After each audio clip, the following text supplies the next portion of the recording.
Epic bacon.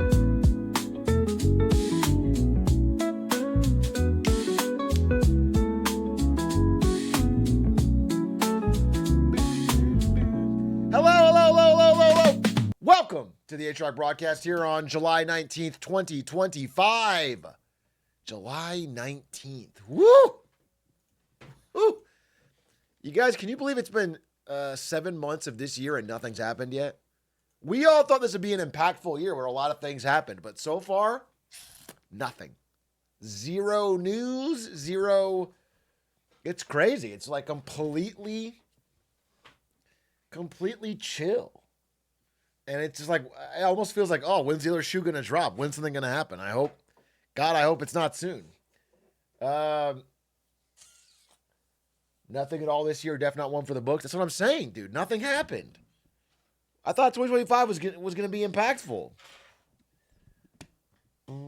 It's funny because this year has actually been quite eventful. Good show, old sport. Oh, I see what you did there. Yes. Oh, he gets it. This guy gets it. This guy gets me. Greased wheel. We're on the same page.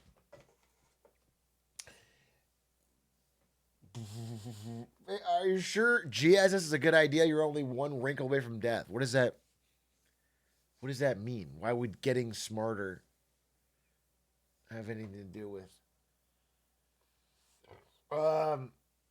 Good morning from the Philippines. I had 2 bottles of soju, 2 bottles of tequila, and texted 2 of my exes.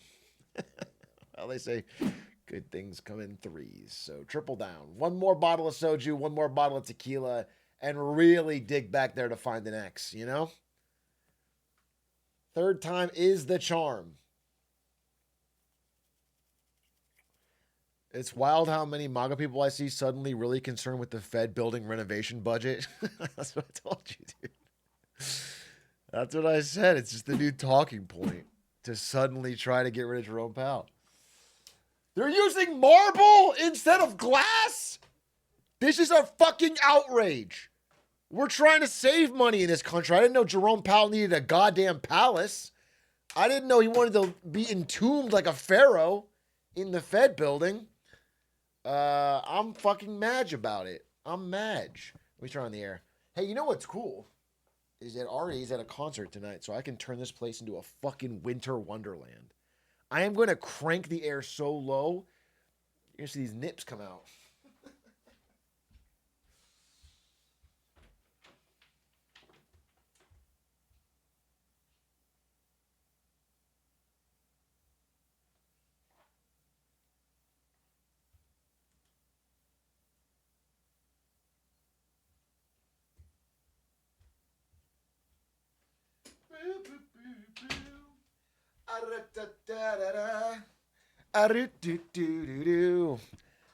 Oh my God, it already feels better. I can feel the air on me. Nice, thank God. My friend is asking me questions about econ and politics, and I don't know if I should recommend this Twitch channel because I want to gatekeep. Fuck off. Fuck off with that. I need word of mouth. What, are you fucking kidding me? It's crazy because you're not the only person to tell me that. People have told me they legitimately don't tell their friends so they can steal the talking points. Because I'm not well known enough, they can get away with it. That shit is fucking crazy. Just fucking word of mouth. Do me a goddamn solid, dude. +1 viewer, please.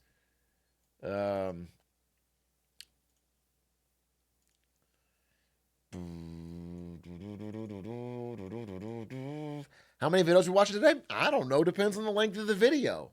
That's what it depends on. But I have some good ones already lined up that I want to watch, and then whoever people recommend. I think it'll be a good day. Actually, this might actually be a bit of a learning day. Unlike some Get Smarter Saturdays, this might be an actual learning day where there's like some fucking cool things I want to listen and learn about. Oh, I was gonna play Get to Work today. Okay, full disclosure, it's kind of private, so I'm not gonna tell more than this. But my grandfather died today. Very sad. He was old, so it's it's not like it's unexpected or a shock, but did throw me off a bit. I didn't get out to see him, which I'm sad about, and so it did throw me off today. I'm just telling you that. And so on that front, I possibly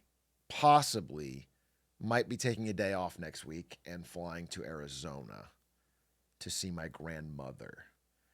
Anyway, thank you for your kind words. Please, no worries about it. I mean, we knew it was coming. He was, I think, damn near 90, bro. I think he was 90 years old. So it wasn't the biggest shock. It's just sad because he's a good man.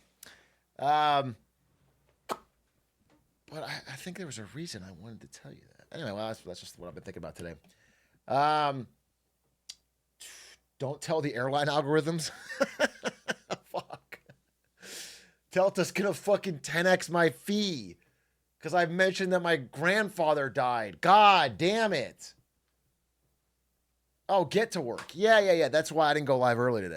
That's what I was gonna play Get to Work today, and then I got the call, and so I was on the phone with family. So I'll play Get to Work. I don't know. It actually hit at the worst time, which is really unfortunate because I really want to play. In fact, Simply wants to do a race after I beat it. And we might do me, Simply, Squeaks, maybe even Lud, and we do a race. We're gonna do something. So I just gotta find some time to play it, but it'll take me like 6-8 hours. Well, it took Squeaks 8, so it'll take me like 5.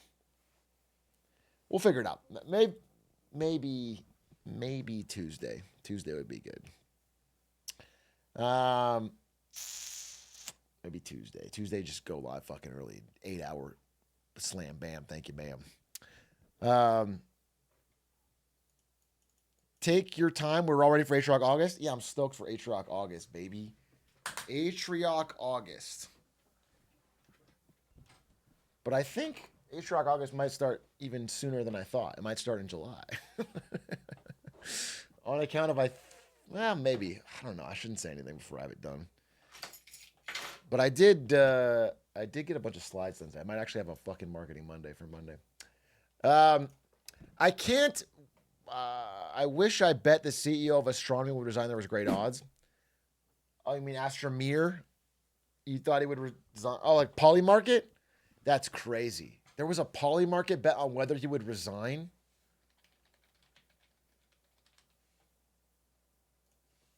Polymarket Astroneer CEO. Oh my God. That's crazy. Look at this.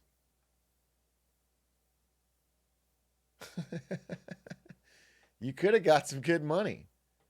You could have doubled your fucking money. Can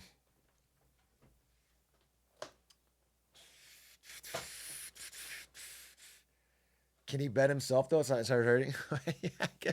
I guess he could have bet himself and then resigned and then be like, at least I made some money out of it. That would be wild. That would be Ninehead, dude. If you're getting publicly torched for an affair and you're just like, well, at least I can go on Polymarket and insider trade my own life for hundreds of thousands, if not millions of dollars. That would be something. Wait for the divorce first to avoid the split. Yeah. That whole thing is so funny and kind of goofy and kind of weird. I don't know, dude. I don't know. I guess he's a pretty rich CEO. I'm sure he'll be fine. It makes me uncomfy. I think the initial video is super funny of him like freaking out and then it becoming caught. And you know what? If your marriage blows up because you were cheating, too bad for you, buddy. Shouldn't have cheated. I just don't like that next step when the internet can't leave it alone. So they start like digging up everyone on his Instagram. Like they find every single person. They start harassing them. And then they find where everyone else works. And then it's just like, and then the woman that's like that he's there with, who it's not her fault.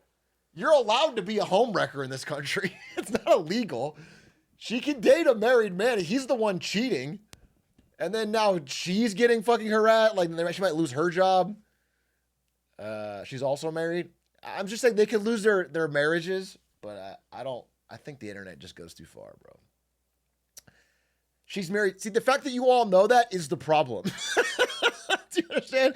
The fact that hundreds of you instantly responded with her fucking personal status is the problem. You guys know too much about it. You're too deep in the fucking weeds on it. That's what I'm talking about. It should just be a funny clip that we all laugh at. But whatever. I mean, this guy, I'm not losing any sleep over him.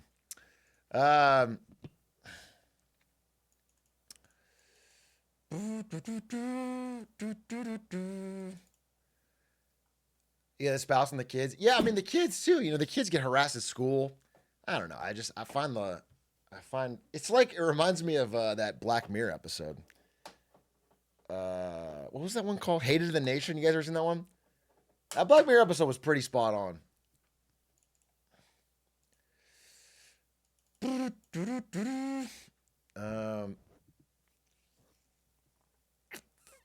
Pedro Pascal is going to play the lead singer from Coldplay in the Netflix miniseries about it. You're joking, but probably. Probably, dude.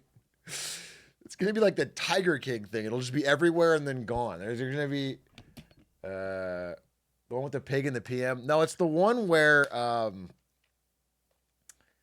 every day the internet can kill one person with the robotic bees. So like there's a woman like throws her trash away in a cemetery or whatever, a military cemetery, and was like, wow, that's fucking disrespectful, and they kill her. And then, people just do annoying things, but because the internet is such a laser, it like blows it up. The idea is that like, yeah, they probably should get in trouble, but then their whole life blows up, and that's the idea.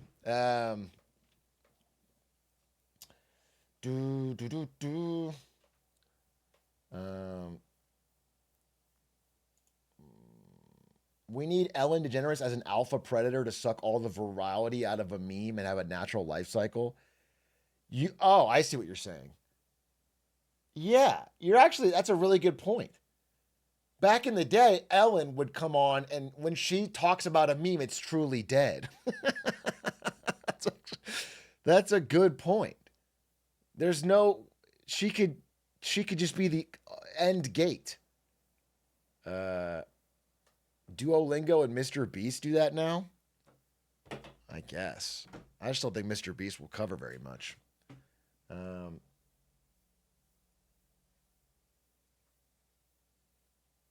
We need an alpha omega Karen.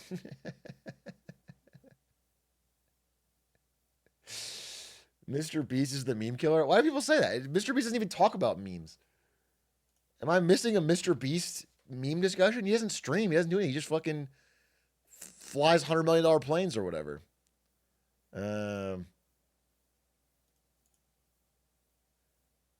Let's see. Mr. Beast Twitter.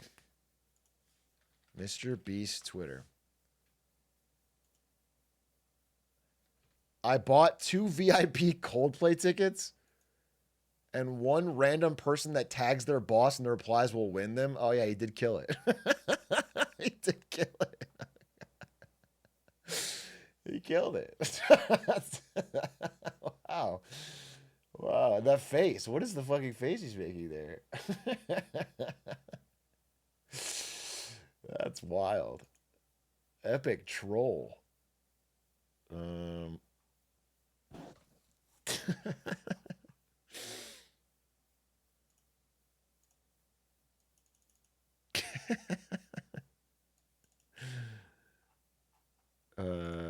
There's a top.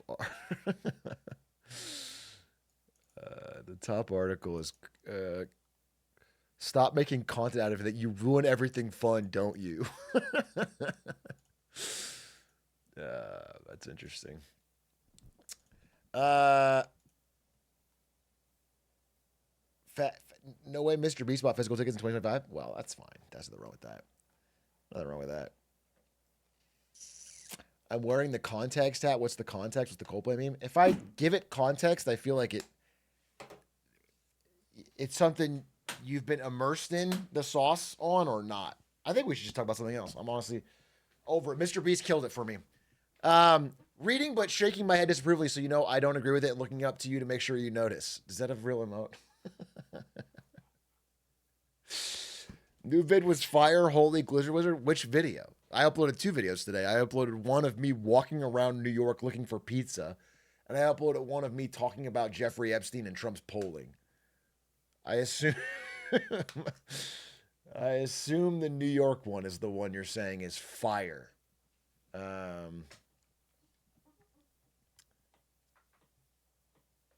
New York one was fire. Mason carried that stream. He was good. It was good to meet Mason. Your breakdown on the Stable Kings was S tier. It needs to be uploaded. I think it will be. Listen, if I ever use Paint and talk about anything, Adish will snap that shit up. I can use Paint right now. Let's just fucking test it out. Let's see if I can make something in Paint that Adish won't snap up. This is a circle. Okay. But do you know how you turn a circle into a smaller circle? You draw it smaller. That's the trick. But then you can make a medium-sized circle by doing it like this. Okay? And that's how you get a circle life cycle. Are we following this? Question mark? Holy shit. Holy fucking shit. All right. Now at least if I run out of clips, Adish has got a free backup one. Now I just got a free backup one.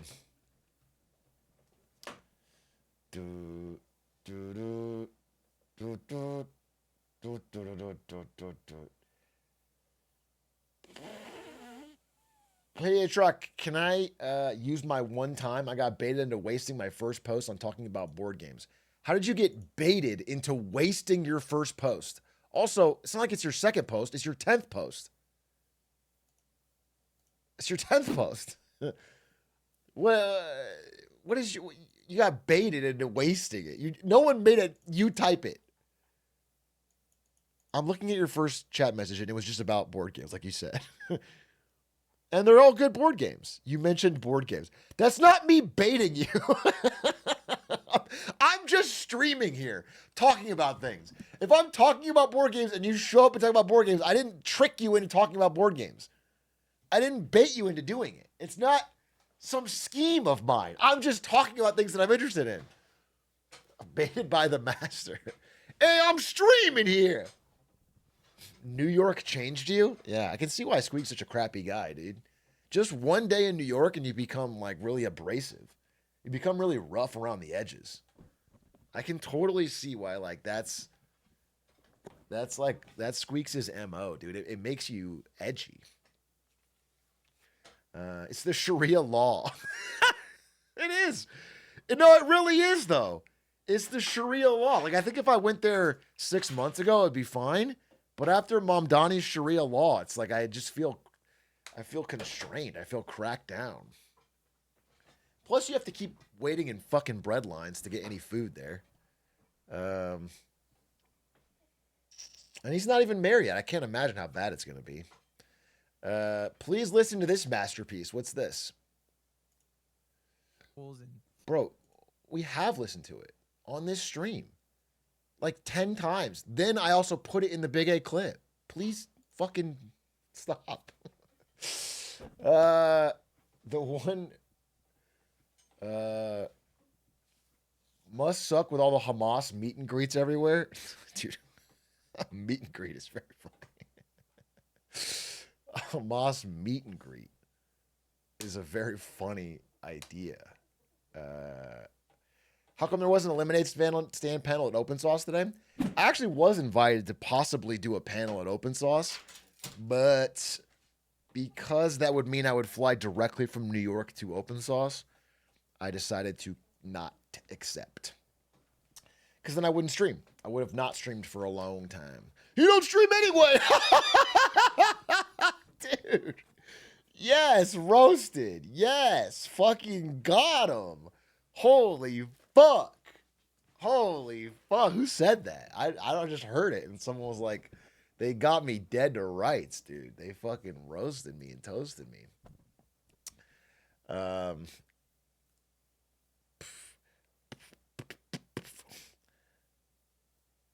Did you see Secret Sauce? No, I don't know what that is.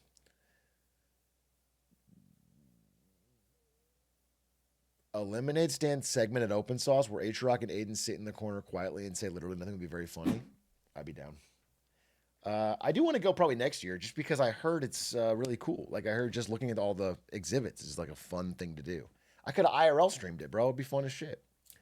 I'm on the lookout for IRL stream things now because New York was so fun. I'm looking. I want to do an IRL stream somewhere cool. China's the dream, but I got to figure out when. Hearing what Big A fans pay in NYC rent was wild. Fuck. Well, I will say this. The second I ended stream, after talking to that last guy who had $7,200 rent, a guy came up to me who worked at Barclays Center, and he was like, bro, just to be different, my rent is way lower than all theirs, and I can't live in the city. I had to move out because of that rent. Like, he lives out and commutes in. So, like, I think we got a sampling size bias because I was outdoor in the middle of fucking Times Square, and I was only getting Big A fans who could live near there.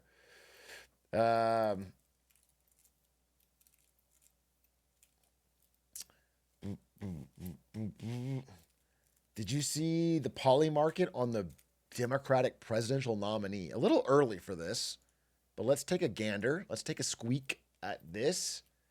Right now, the leader by 4% is Prage Biden. Dude, can we all just Prage one more shot for Joe Biden? I just feel like it's so fucked up that he doesn't get one more shot. It's like, come on, bro. He's young. He's scrappy. He'll do better. It's his turn. Gavin Newsom, my close personal friend, a man who calls on me when he needs advice, is at 21%. AOC right behind it, 17%. Buttigieg, aka Booty Judge, at 13%, and Josh Shapiro 6.6%. This is this is going to change so dramatically by 2028. So this is kind of too early to call. In fact, if there was like you could bet the field, I would probably take it. I would make a long shot bet it's nobody on this list. But Newsom AOC does seem like the front runners. Stephen A. Smith. Stephen A. Smith would be horrendous president. I gotta say it early and I gotta say it often. I gotta say it early. I gotta say it often. Stephen A. Smith would be a horrendous president. Would be a truly, truly terrible president. I don't want Stephen A. Smith as president. I don't think he should be. And also, LeBron would end up in a concentration camp or something. So,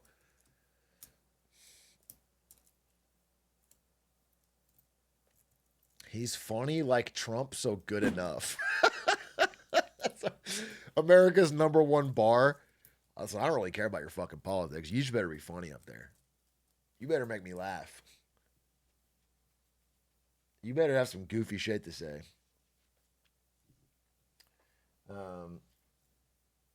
I'd have a beer with him. Would you? I think a beer with Stephen A. Smith wouldn't even be that fun. Chris Pratt lets it go. Make America great again. I think Chris Pratt should run for president of Italy first. Prime Minister of Italy. Because he's a true Italian.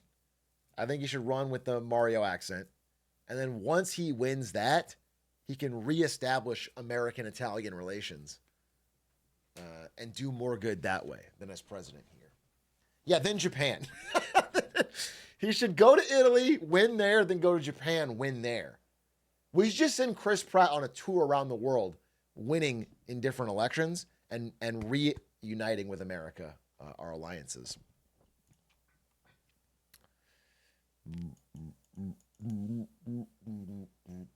Call me Big A the way I'm single-handedly stopping the Epstein files from being released. What? Why would you call yourself Big A for that? Are you implying that I am single-handedly stopping the Epstein files from being released? As in everybody, the Democrats, the Republicans, Trump, MAGA, they all actually want it released, and I'm the one stopping it? Okay, it's true, but only because Obama told me to. It's Obama gave me the list and said, "Do not let this get out." And I was like, "This is your handwriting." And he's like, "Don't tell." Shh. And he winked at me. So I don't know. I don't know what to do, bro. He was a former president. I mean, he was pretty impactful when I was growing up. I guess I should decide whether or not to listen. Um, do do do. What does it actually mean if China were to hypothetically overtake the U.S. economically? Everyone always talks about like an awful terrible thing, but like why? Uh, this is a fine question. You know, a country having a larger GDP than us is not a big deal. And in fact, by some measures of GDP, China's already passed us. So I can see your point there. I made a big A clip called "The Second China Shock" that's worth checking out. The real idea is that there are a few key industries that are really, really important for America's high-end jobs and wealth, and that if they didn't exist, or if that China surpassed us in them and took all those jobs, it would be devastating for the America's economy.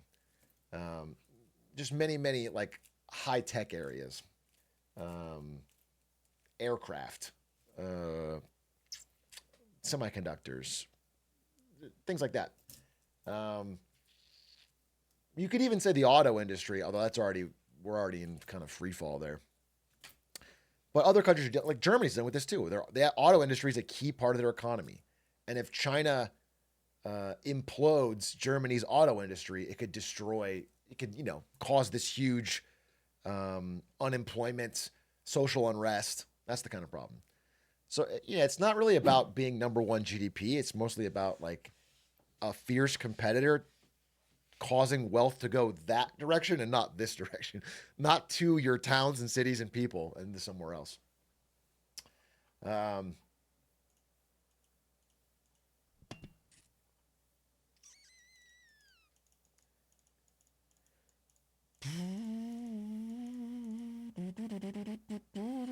can you watch Dream versus DeQuavis Manhunt for Get Smarter Saturdays?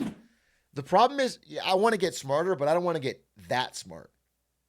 When you watch a Dream Manhunt, your brain is like wrinkling every neuron at once. You learn so much about Minecraft so quickly.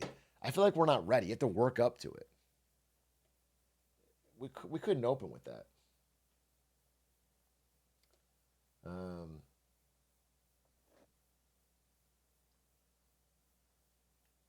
hey, thanks Merciless Brown for the Prime.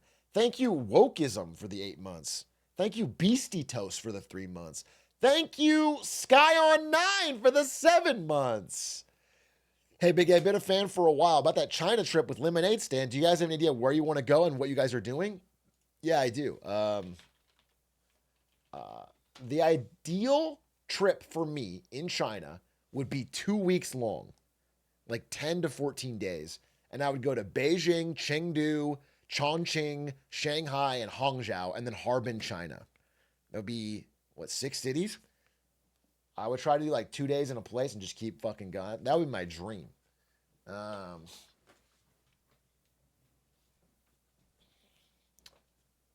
that would be my fucking dream. That would feel like I really got a good picture. And I would take trains to go between them. And I mean, maybe I'll go a little bit longer, but that's my. I don't think I can handle too much longer because I have to find a way to actually stream. Um, And if I can IRL stream the different cities, that'd be fucking awesome. Just go to different cities and IRL stream. That'd be sick. Nice shorts to plowshare shirt, you nerd. It's not very nice. Thank you. It is a nice shirt though. My wife got it for me. Why Harbin? I mean, I've always wanted to go to Harbin ever since I saw their ice festival. Harbin Ice Festival. Check this out.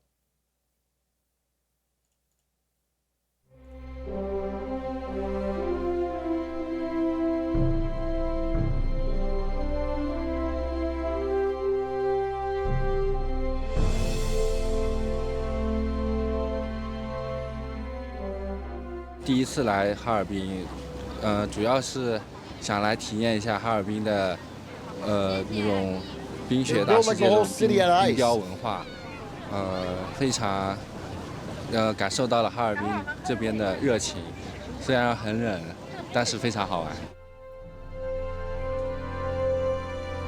That's just Canada.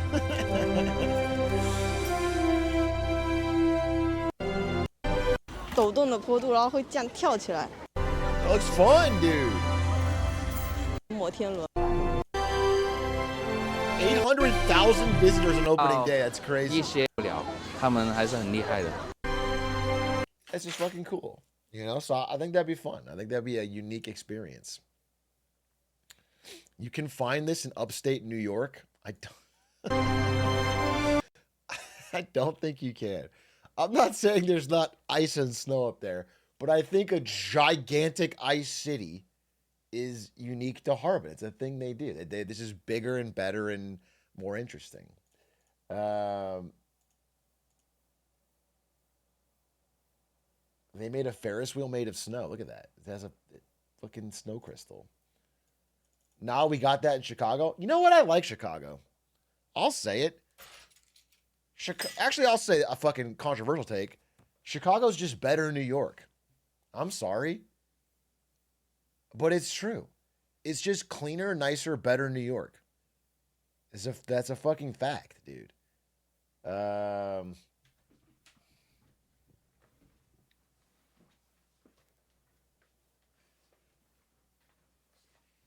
Except for Malort. Yeah, it's the worst part. But I've been saying that. Yeah, I don't know. I guess there's more opportunities in New York if you're looking for a job or whatever, but it's not like Chicago's cooked on that. And the pizza's better. Haters can suck eggs. All right, I take it back. I'm back on New York side. Chicago pizza sucks ass. I'm pissing off both sides today. Chicago pizza sucks ass, and New York pizza's way better. Way better. Deep dish is not the GOAT. Deep dish is fucking lasagna. Deep dish pizza is fucking lasagna. That's not pizza. It's a fucking soup. It's not good. It's a casserole. Yeah, it's not good.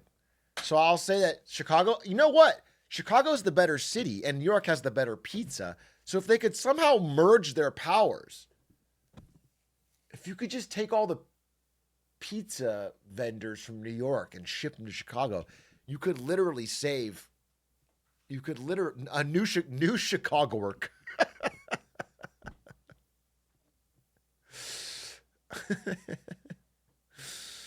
It's crazy how these people just want to eat tomato paste soup. It is crazy. Well said. There's people out there that could have had tasty pizza and said, "Nah, I prefer a big old bowl of tomato paste." Give me as much as you can.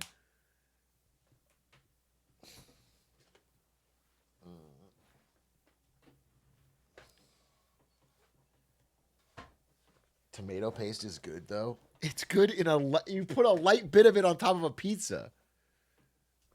A bread bowl of tomato paste. Yeah, it's like the most like the bread and the tomato paste on pizza are the vehicle. You know, the stuff that gets your mouth delighted is the toppings and so when you make it 99% bread and tomato paste, you've just fucked the ratio. You fucked the ratio. You fucked it horrendously. Um, we can all agree that LA is worse than both NYC and Chicago. No, we can't agree with that. No, we can't agree with that. I'll tell you one thing. I was in New York very recently. Interviewed Lena Khan, no big deal. I don't know if I mentioned that once or twice. And fucking muggy as shit. So sweaty. You're just walking down the street and you're sweating. It's hot and it's humid and yuck. And then I go back to LA. 72, sunny, crisp. It's sunny, but you're not sweating. It's the perfect weather. It's the perfect weather all the time. Summer, perfect weather. Winter, perfect weather. 72 sunny, year round. Okay? You can't fucking overstate how hype it is. We pump the sewer air into the street in New York. Why are you saying this all caps like it is a defense? I'm saying it's too muggy and hot, and you're going, we pumped the sewer air into the street. Atrioc, you don't get it. It's the sewer. That's not a good thing. I don't want that. I don't want poop air washing over me on a hot day. It's not good for the skin. The only thing LA has is the weather. The city sucks. Listen, first of all, weather's a big part of the battle. Okay? The only thing this robber has on me is a gun. That's not gonna stop. Let me take my stuff. All right, well maybe he is. Okay. There's a little bit of smog, but it's almost like smog is like it's the salt in the dish. You know, just a little bit, a little dash. It brightens up it brings out the flavor, dude. You can't spell mog without smog. And LA is mogging other cities, dude. A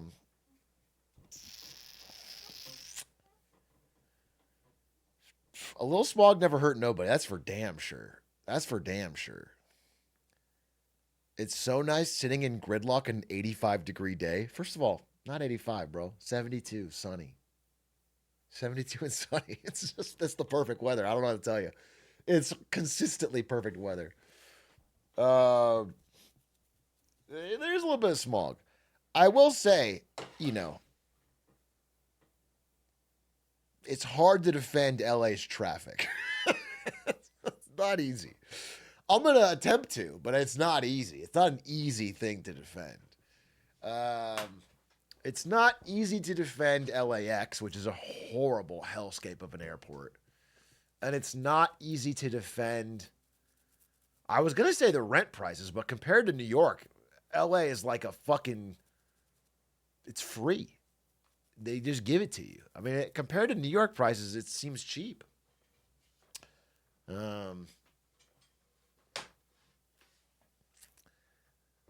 Hopped off the plane at LAX. Something. Bana. Think about that. That's my first defense. That's my first defense. Okay? Your Honor, Miley Cyrus. Compared to Australia, they pay you to live there? Yeah, I mean, it's not like it's the worst in the world. LA's pretty bad. LA's pretty bad on rent. I guess, listen, I lived in LA when I was trying to get a job in esports and hustling on the come up, and I fucking hated it. I hated it. I was like, I'll never live in this goddamn city. So it might be a money thing. It might have something to do with the income to determine the outcome, if you know what I'm saying. But I like it. But actually, here's one thing I'll say. I don't even know if it's about necessarily the income. Here's what I'll say about LA for real.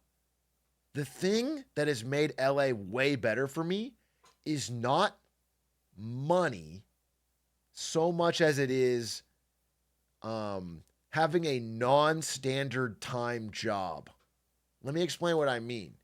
If you are in LA and you can go somewhere during non-rush hour hours and it's normal, suddenly the city has so much shit that's pretty cool. But if you have to drive between, like 9 to 5, if you drive at gridlock hours, you can't do anything. And I can just avoid that nonstop. Like, I don't care how much they paid me. If I had to do rush hour traffic every day, I'd probably fucking blow my shit off smooth. So, do you have like a daily commute? Yeah, definitely. Usually I'll hop in the old Honda Fit. I'll do a donut in my garage. And I'll get back out here. And then I'll commute between the bed and the chair, dude.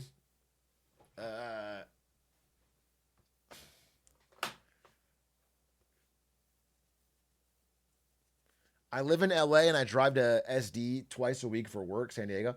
It's 7 hours total each day. Yeah, that's actually unsustainable, Madman Chris. I assume you're hustling for something and you're doing what you got to do, but that's unsustainable. You will get so depressed. I think mathematically, I think I mentioned this a couple times, but like commute is the number one predictor of job unhappiness. Did you guys know that? Number one. More than like having a shitty boss. Having a commute, every minute it's over 30 minutes, your job satisfaction drops 1%. So, like, you just can't have a 7-hour commute and consistently be happy.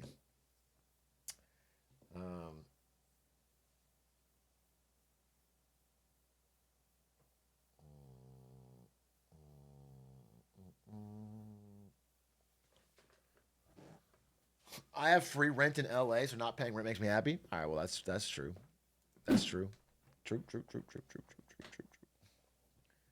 But although I wonder, here's one thing I wonder. So that study was about a commute, but I think it implied a driving commute, like stuck in traffic or driving. Because I think a long commute on a train where you can sleep or read or be on your phone is way different. I think it's way different. I think I could do an hour commute on a train and feel way less upset about it.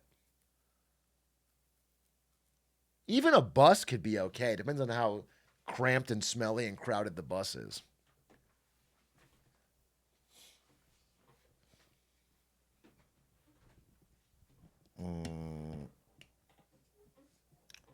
Train commutes, listening to music is nice. Yeah, dude. Honestly, it is kind of nice to have a period of your day where there's stuff you can't do so that your mind can calm down and just do something calm like listening to music or reading a book. I actually think that's good for you.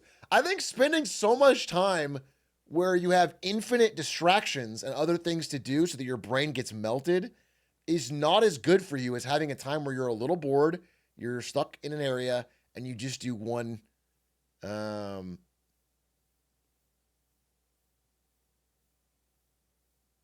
even thinking. Dude, just sitting on a bus, staring out the window, and thinking is nice. That's probably really good for you. It's probably really good for you to have some time a day where you do that. I feel like some people, the only time a day they're allowed to have their brain be silent is in the shower. And even then, a lot of them put their fucking phone in the shower. Like, I think you need some time of your day where your brain is not being hit with something. Sleep doesn't count, bro. Sleep is when your brain's off. And even some of you have your phone in your bed, so you're doom scrolling right into the moment you pass out. So you're not even like staring at the ceiling in bed and thinking. You just never get a time to just think. You gotta have some time. You have to give your brain out some fucking minutes a day to just not have something.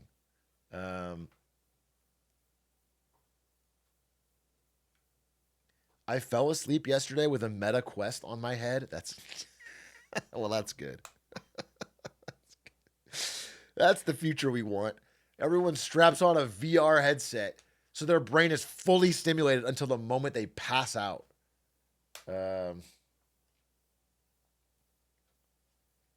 My thoughts are too scary.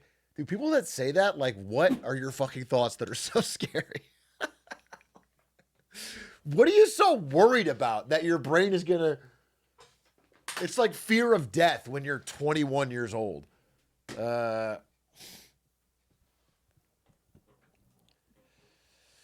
Did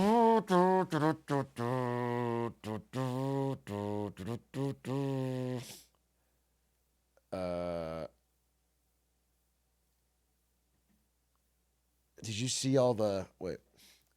Every moment I fucked up. That's so cosmically sad because it's the idea is like to avoid thinking about your fuck ups, you are kind of like cosmically fucking up by constantly keeping your brain in a distraction soup. It just compounds the problem, dude. It's a flywheel.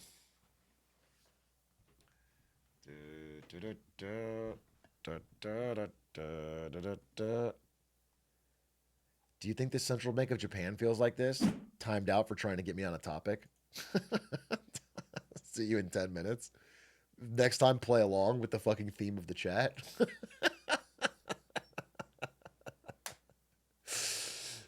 Fucking.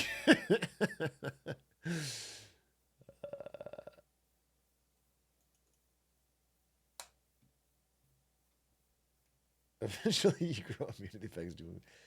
I don't think this is true. I don't think this is true. This is a silly take. That's like saying eventually you grow immune to smoking. It's like if I smoke enough, my lungs will toughen up. It's just not true, bro. It's just consistently worse. Your attention span can consistently fray. It just gets worse.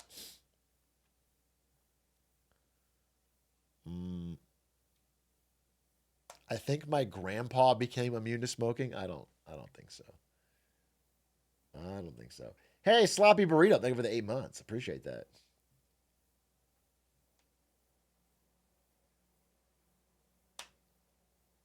I have a second pair of shady bras I use in the shower. Speaker. You got a second pair of earbuds that you use in the shower so you can, because you can't hear your speaker maxed phone. So you, dude, a moment of silence will do you good. I promise you. I promise you. Just a moment of silence. Just find 5 minutes a day where there's just nothing. Where you just stuck with your own thoughts. It reminds me of, not that you've probably read it, maybe school forced you to read it, Brave New World. Aldous Huxley. Brave New World, there's a scene where they're in the fucking car or spaceship or whatever, and they're just staring out into silence, and the woman he's with starts freaking out because they're not talking. She's like constantly trying to like yeah,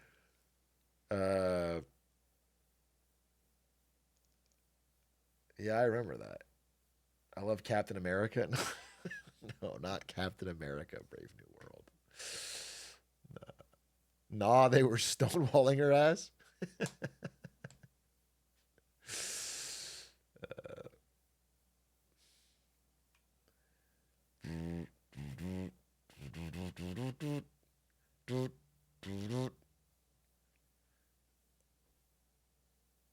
She didn't Twitch Prime. Yeah, maybe she should have.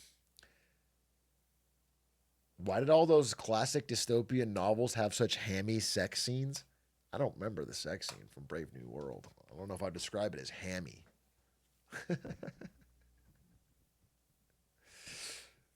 I swear like 30% of the weird incel stuff men do will be solved by taking a few minutes to journal every day and feel your feelings. Gay! I'm not fucking journaling. What the fuck? Woke shit is that? Okay.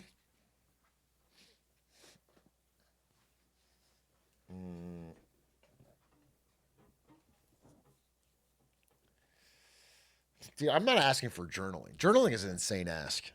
I'm asking for you to have a moment of your day where you're not having your brain stimulated. That's basically it. It's good for you, by the way, because it helps reset your fucking dopamine receptors so they're not fried. You know, the idea that you need to have like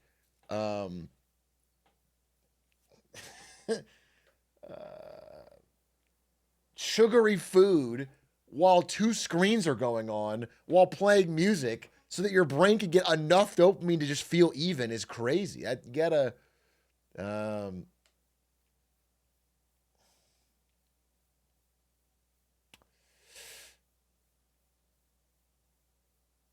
my job is so easy and I pretty much do nothing all day, so I just Xbox stream to my iPad all day.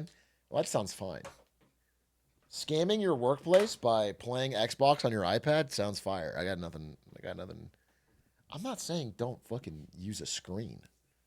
I'm just saying, like, if you can't be in bed without your phone and you can't be in the shower without your phone, then when are you getting your silent moment? When are you getting one moment to think, like, hey, what's going on? Because the reason I say this is because, you know,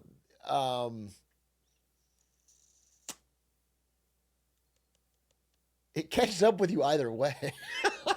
You know, it's the whole idea of like it's like you figured out this great solution. You haven't figured out this perfect solution that doesn't work. Like you will.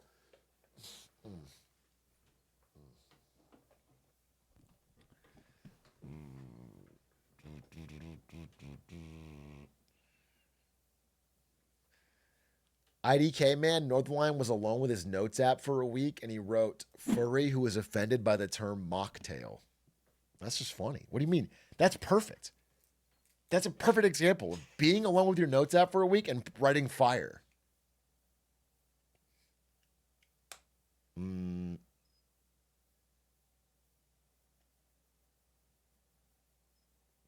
Big A, I got an MBA and now I flinch when I hear the word synergy. Is that normal?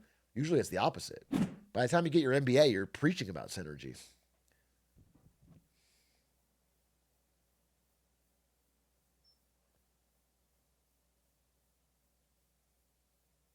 Ted Kaczynski was alone with his thoughts.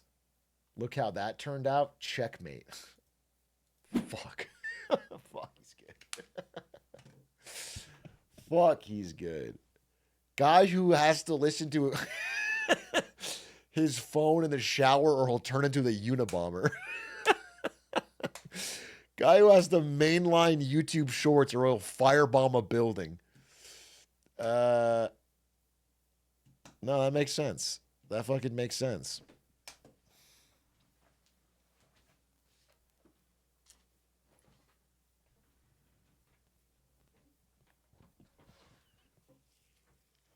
There are dozens of us. Mr. Beast shorts keeps the demon inside. Yeah, I do think Mr. Beast is stopping a lot of domestic terrorism by keeping everybody distracted, wondering about the $10 versus $100 million hotels or whatever. If TikTok was around, the Unabomber never would have done it. That is funny to think about. I guess it's possible. I think not likely, but I guess it's possible that Ted Kaczynski gets hooked on TikTok, and he might have done it sooner. Yeah, he might have done it sooner. He might have done it with more ferocity, honestly. My grandma stopped drinking when she got a TV to fall asleep to. Small steps. Fucking baby steps, but we'll take it. We'll take it. Hey, baby step. That's a W. We take W's in this world. I'm taking baby steps. I'm trying to do more pull-ups, but I can't do many because I'm fucking soy. I probably shouldn't wake up and eat a big bowl of soy, you know, but you have to in LA. You know, the woke, they show up at your door and they force feed it to you. So I've been doing pull-ups and baby steps, you know. I'm 10 pull-up minimum. I can't do 10. I couldn't do 10. I think I could do fucking 5, honestly. I think I could do 5. And like the 5th one is going to be a shitty one. I think I do 4 good ones. Actually, I think I do 3 good ones. I think I do a terrible 4th one, and I'm not sure I get the 5th. I probably get the 5th. But I got 3 good ones. I got 3 good ones easy.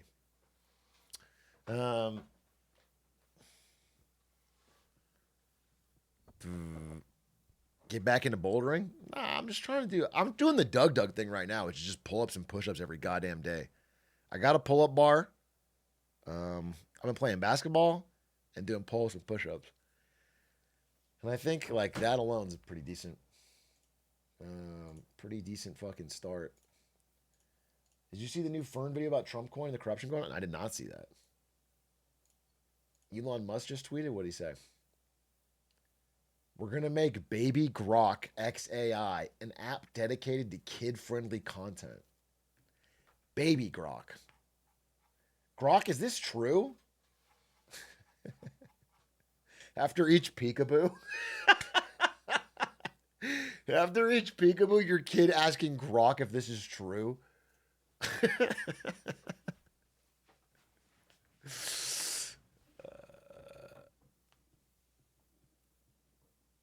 Grok for kids. That's good. That's fucking awesome. We're in a fucking cool world. When I was a kid and I was dreaming about the future, I was always hoping there would be Baby Grok.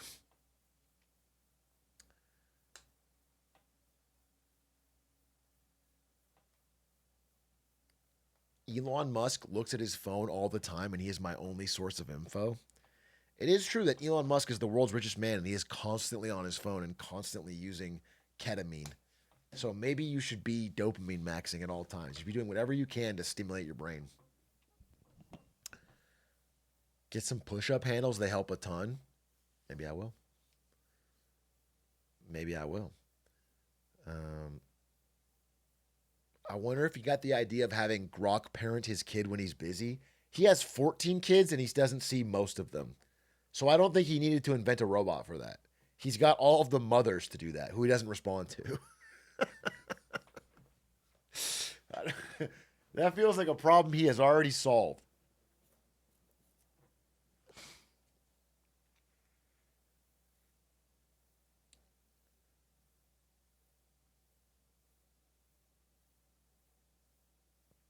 I would like an official place to put merch pics. Can we make a Discord channel? That's not in my job description. I'm not a Discord channel creator. Okay? Listen, there's just already too much work on this job. I can't be... we can put it on the Reddit, huh? We can get some merch photos on the Reddit. That's a nice thing for the Reddit. What is your job description? I guess it's like... wanted. Man for job more difficult than the Marines on their hardest day. You will be tested mentally and physically in every way constantly. Most need not apply. You couldn't handle the heat. Thought leader, innovator, icon. And then must be able to do Jar Jar voice on command. That's my job description. CEO, founder. Any experience required? No, not really.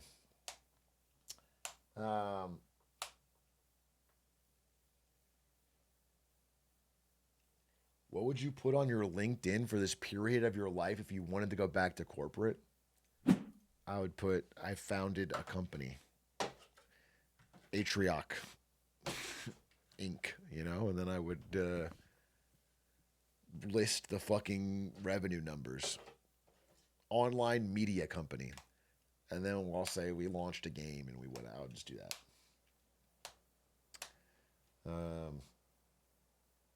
Stole $3 million from off. That would be one line. Stole $3 million from off-brand cha-ching. Okay? Good at wheeling and dealing.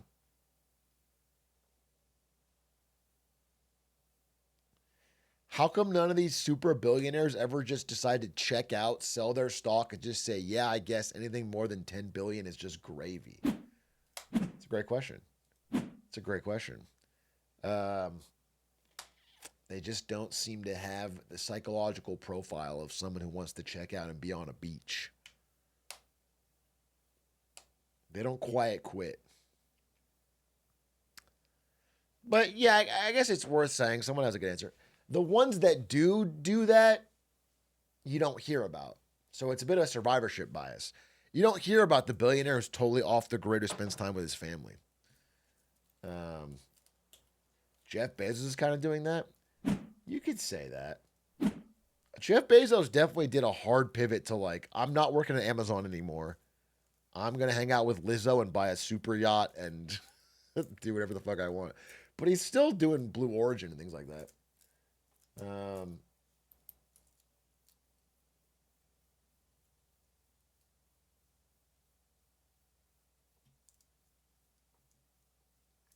Bezos is loud quitting. Yeah, he is trying to do that. Bezos is loud quitting.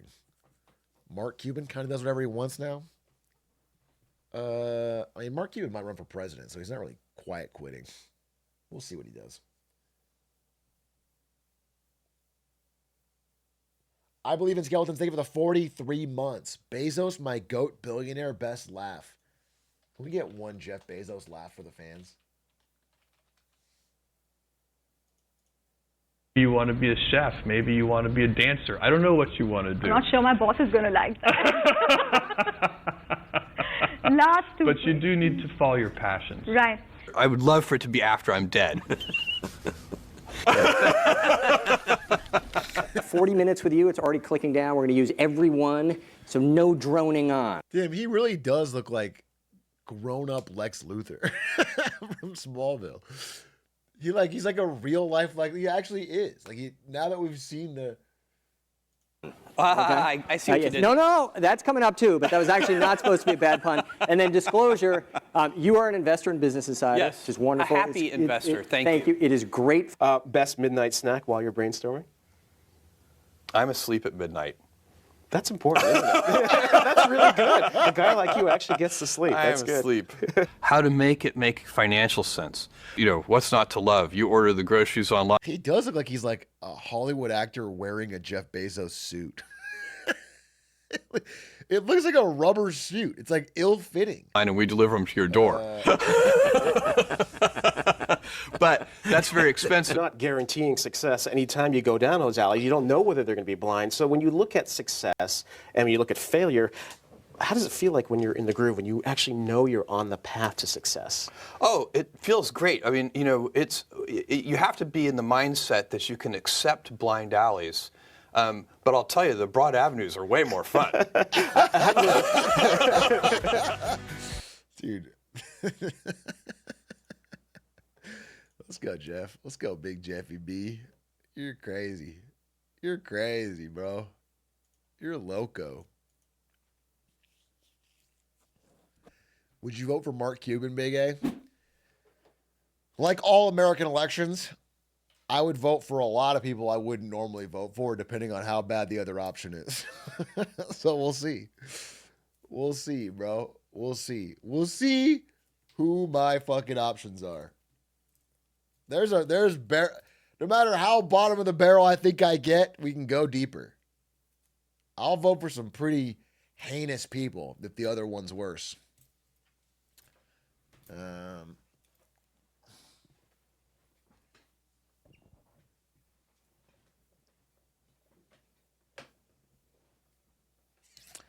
I just hope my GOAT Trump runs for a third term, baby.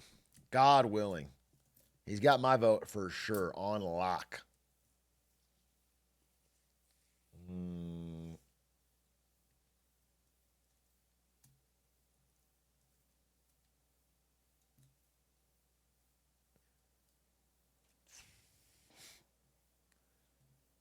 JD Vance or Eric Trump? That's my options? Oh, no. J.D. Vance or Eric Trump are my two options for president. That's a toughie. I would probably vote Eric Trump because he'd be less effective.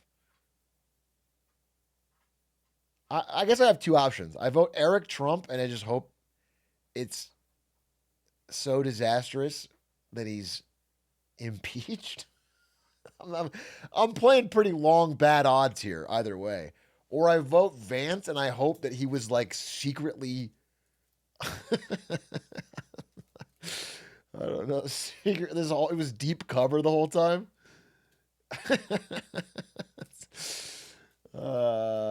I have like no. I have no good outs there.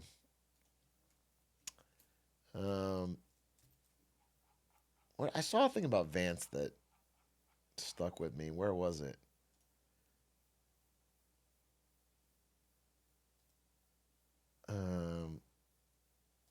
Yeah, this dude.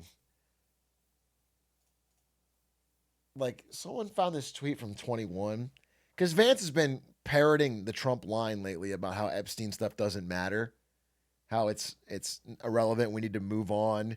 How the Wall Street Journal shouldn't investigate is fake news.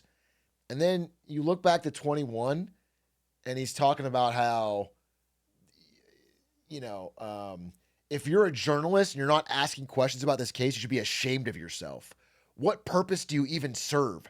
I'm sure there's a middle class teenager somewhere who could use some harassing right now, but maybe try to do your job once in a while. And then you go to now, and it's like a journalist does look into the connections for the Epstein list. It's like, it's utter bullshit. You know, it's just what I don't like about Vance. If you look at his history, he can change opinions on a dime, and he does it with the most moral righteousness. He has the most like talking down to you moral high horse, but his opinions can flip constantly. He plays all sides, dude. He has literally said like, I'm afraid of Donald Trump because he makes people near me feel afraid. He makes immigrants around me feel afraid. And that's why I'll never vote for Donald Trump. And now, he's like, he has said these direct quotes. He said Trump's like Hitler.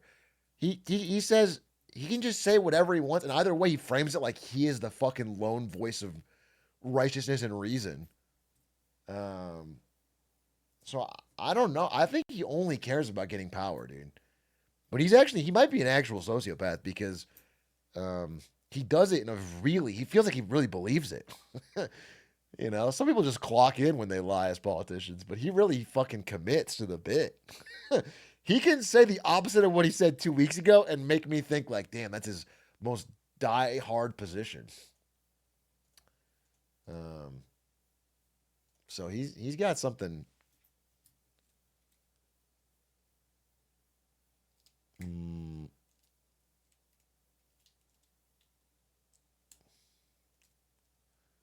John Cena or The Rock for 28? I'd take John Cena. I think John Cena's a pretty good man, right? I don't think he'd be a great president, obviously, but I'd take John Cena. Plus, he can speak Mandarin, so we can reestablish relations with China. I think that'd be great.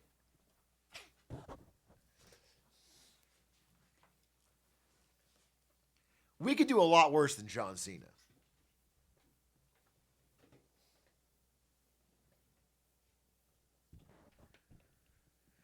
Asmongold or Aiden Ross for president? Dude. I think Asmongold because of how funny that would be. Just seeing the White House get filthy. Every time they do the State of the Union, it gets dirtier. Every year there's just more shit in the background. That'd actually be fucking funny. And 4 years of Asmongold would get this country on the right track.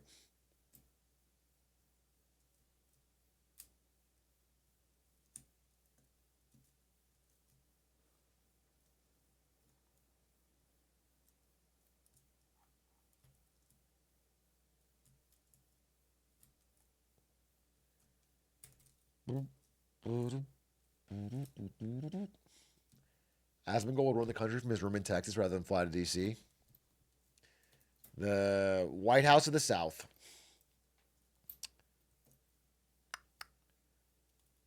Asmongold president, Hassan vice president. We streamed that shit to 1 billion viewers. Debt solved.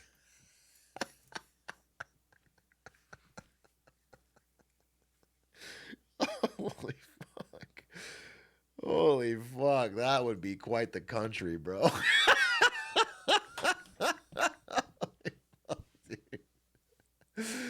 We would have quite the country. We would have some shit Cooking, baby. Finally, we get some excitement in American politics.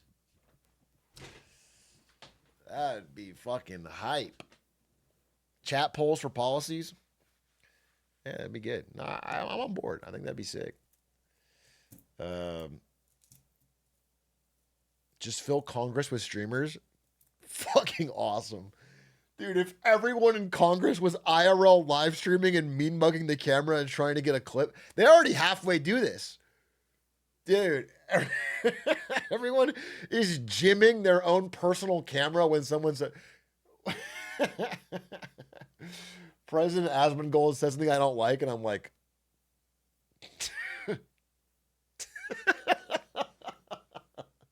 Chad, are you hearing this?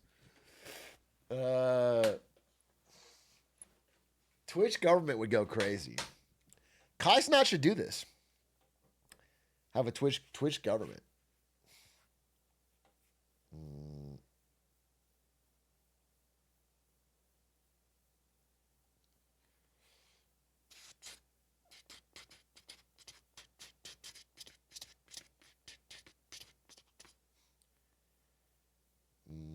Mr. Beast or Kai Cenat? For president? Dude, this is a tough game we're playing. You guys keep giving me tough choices for president. Mr. Beast or Kai Cenat for president? It's probably got to be Mr. Beast. I'm not happy about it, but it's got to be Mr. Beast. I think it's got to be Mr. Beast, dude.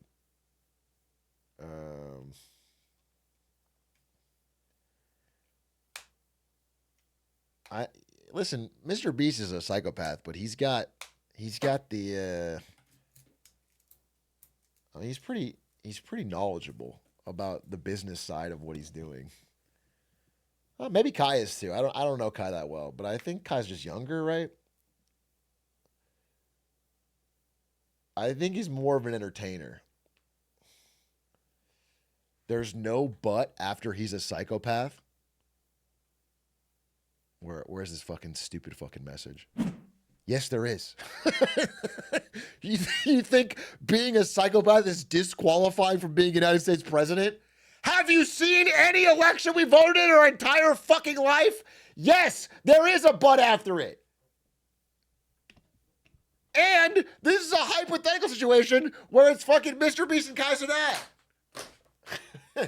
It's not even a fucking disqualifier. It's a prereq sometimes. Stupid fucking chat message.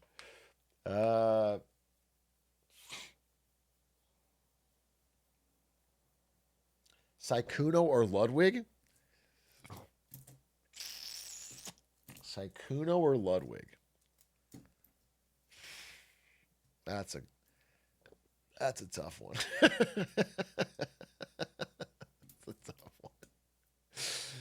That's a tough one.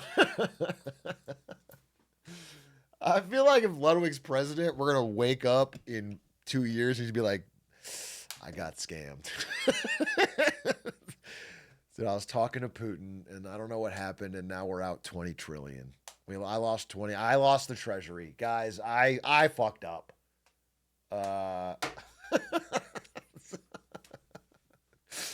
And you're going to see Putin with like 40 gold chains and fucking 600 piles of fresh $100 bill USDs. And then Sykkuno, what Sykkuno could do is, we're still the wealthiest country on earth, but Sykkuno could make us pretend to be poor so everybody thinks we're a small bean and helps us out. Like Sykkuno could do a tour of sub-Saharan Africa and be like, we can't afford our water in America, and and then they would loan us money. Can help us pay our debt off. I think Sykkuno might be the fucking pick, dude. Sykkuno might just turn this country around. We always play it too broad and big. Listen, what is the Sun Tzu quote? When you're strong, appear weak. America could use 4 years where we pretend to be a small bean. Where we stop trying to, we can't do anything. We're just we're trying to figure it out.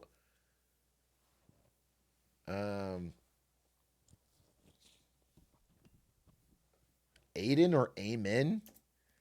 Is that like Aiden from Lemonade Stand or Amen from the Yard? Is that like how you're splitting it? You'd think it's Lemonade Stand, but I think we have to go with the Wall Pisser. I think we have to go with the Wall Pisser.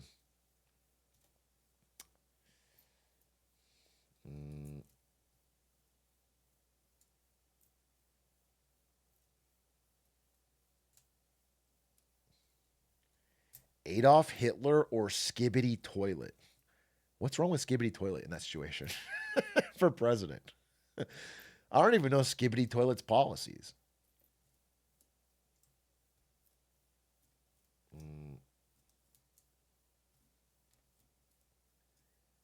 Did you get to meet Squeaks and NY or not? Yeah, me and Squeaks had dinner. Me, Squeaks, and Doug had dinner. It was fun. We chopped it up. But he didn't come to Chili's, so he's dead to me. He's chopped huz, dude.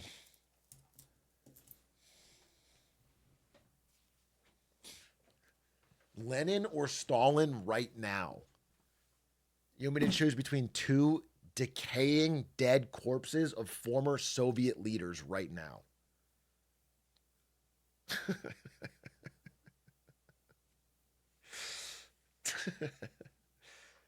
I guess Stalin's would be more fresh, right? He died later.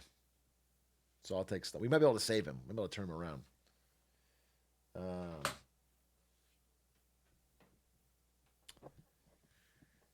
Xi Jinping or Putin for president of the United States. Now you're getting crazy. There's a world where I'm going to have to vote for Mr. Beast. I don't think I have to vote between Xi Jinping and Vladimir Putin for president of the United States.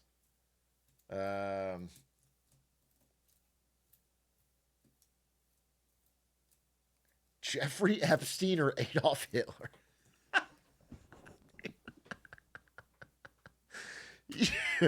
I mean, Jeffrey Epstein, we already have a pedophile president. It's not, it wouldn't change that much. We'd keep the fucking, it wouldn't be too radical.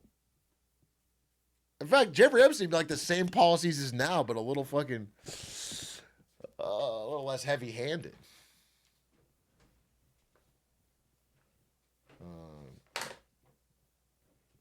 He did run an island. Jimmy Beast or Logan Paul? Jimmy Beast.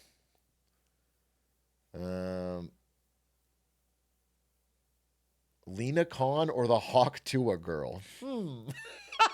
Fuck, that's one of the toughest ones so far. Lena Khan on the one hand, experience in government, but Hawk Tuah girl said Hawk Tuah, spit on that thing. That's you hate to see two goats fighting.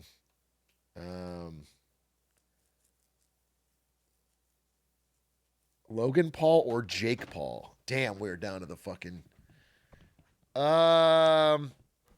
Give it to Jake. Give it to Jake.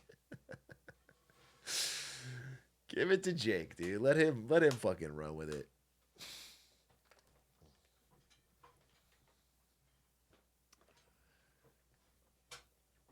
Northern Lion or Hungry Box? Northern Lion. Not even a question.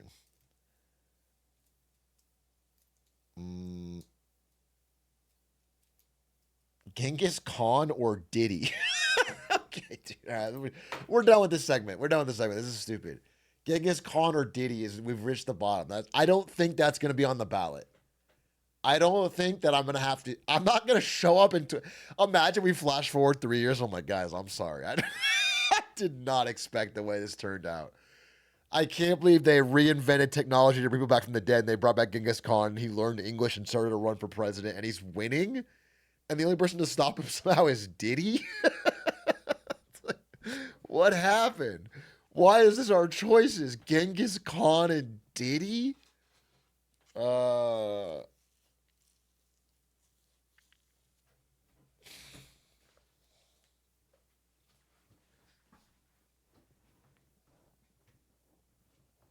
have to pick one of those two. I mean, I guess Genghis Khan. Genghis Khan, if he wants to be president of this country, Genghis Khan was a good leader for his people. You know, I'm worried that he might be just trying to make us part of Greater Mongolia.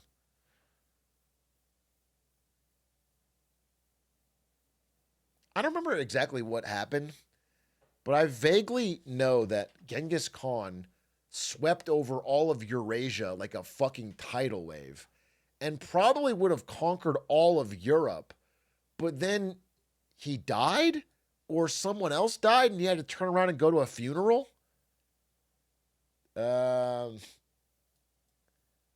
This is a fucking perfect diagram. I was gonna draw Eurasia, but I can't do that.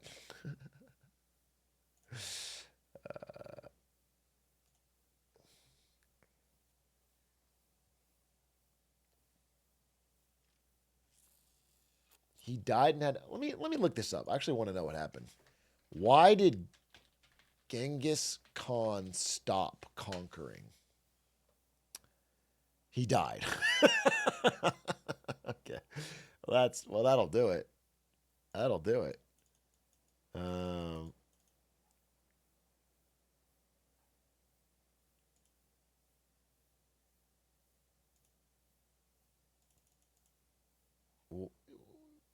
I think. Okay, here's what I'm talking about. Oh my God, it's $3 a month access to read this article?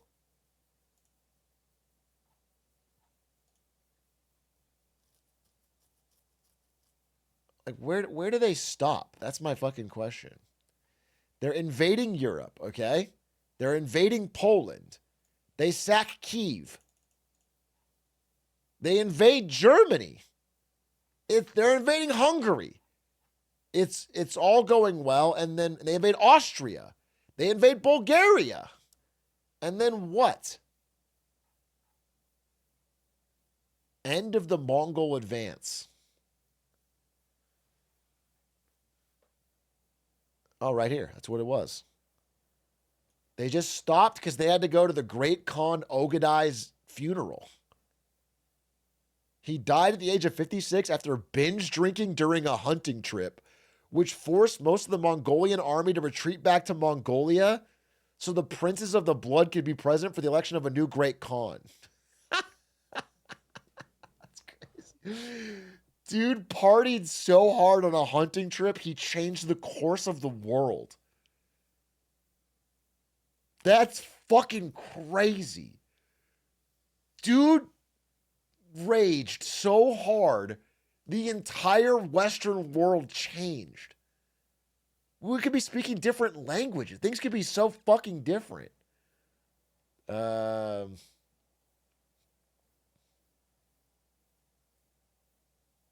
Game of Thrones plot. You guys know that in Game of Thrones, not to fucking push up my glasses here, but in Game of Thrones, he doesn't die because he binge drank. They fucking set it up. It wasn't like just because he raged too hard. The whole thing was a setup to kill him by the boar so they could fucking. And also, Robert Baratheon wasn't invading anywhere, and like him dying didn't stop an invasion. It was a little of both. No, it was 100% a plot. It's not left up to the reader. It was 100% a plot to kill him. It's not a gray area. Agree to disagree. Okay. All right. Okay. I see. Well, we'll find out when he releases the next book. I'm sure he'll have a line about it.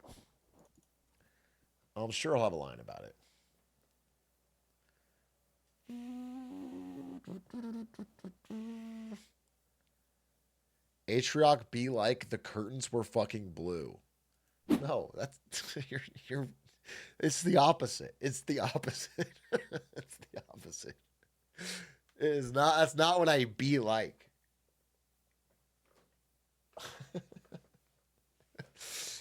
That's not what I be like, dude.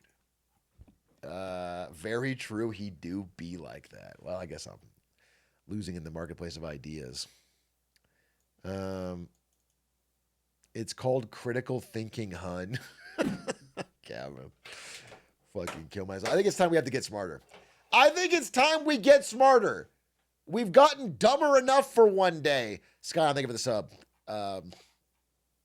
Sensei Solo like for the 6 months. It's time to get smarter Saturdays. The rules are simple. Get smarter. Where's my GSSaturday.com? The rules are simple. We're going to watch YouTube to expand our brain power. There are 3 rules. Number 1, the video cannot be too long. Number 2, the video cannot be too boring. And number 3, the key iconic rule of Get Smarter Saturdays. By the end of the video, we have to have learned something. It's that simple. Okay? And the videos are now flowing in. Genghis Khan explained in 8 minutes, 6 million views. Fuck it.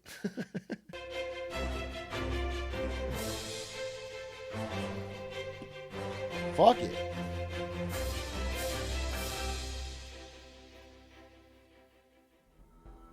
In the year 1162, between modern-day Mongolia and Siberia, a ruthless leader and great conqueror was born. The King of Kings, a brutal barbarian, and the founder of the largest connected land empire the world has ever seen. His name? Genghis Khan. Yup. Damn. Genghis, together with his... Damn, he had that shit on. The fucking earrings, the beard, bro, fresh to death. Sons and grandsons went to war on an immense scale, and in only 25 years, the Mongol army conquered more territory than the Romans had done in 400. That's crazy. By the time of his death in 1227... He outconquered Rome 400 years in 25? I actually didn't know that. I mean, I knew it was the largest empire, but I didn't know the time scale here. That's crazy. The Mongol Empire stretched... He was playing against plumbers. He was playing against plumbers. These are Wilt Chamberlain numbers, dude. He's fucking putting up 100 against fucking plumbers. From the Pacific Ocean to the Caspian Smurfing, Sea, yawn. encompassing around 10 million square... Dude, I played Age of Empires today. It was the sweetest fucking treat of my life. I played Age of Empires. I beat this guy quickly. He starts running his villagers to the corner of the map, hiding, putting up houses and shit, and then just spamming that I'm a Smurf. For like 15 minutes. I took my time. I got a snack. I stopped fighting him, and he wouldn't stop typing. Fucking Smurf. I can tell by the way you microed your fucking skirmishers. You're a fucking Smurf. You ruined the fucking game with plays like this. I looked at your fucking, you only have 200 wins? You have 120 wins? You're a fucking Smurf. It made me feel so good. Miles, the empire was vast, measuring the same size as the African continent, and larger than the United States, Canada, Mexico, Central America, and the Caribbean islands combined, making Genghis Khan one of the most successful military commanders the world has ever known. Okay, aura. Born in 1162 to the name Temujin, he was...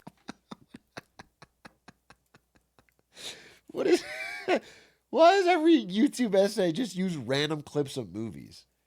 I actually see this all the time now. I understand that he's born. I understand you're using a pregnancy clip, but it's so funny to use Man of Steel. The son of a local chieftain and was said to have been born clutching a blood clot, a sign from heaven that he would become a great warrior.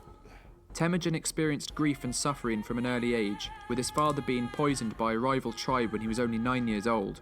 After his father's death, the tribe abandoned Temujin and his family, as Mongol tribes would only follow a strong and respected leader, forcing them to survive in the harsh conditions of the steppes by themselves. It was during this time that Temujin killed his half-brother, who had been accused of hoarding food while others starved.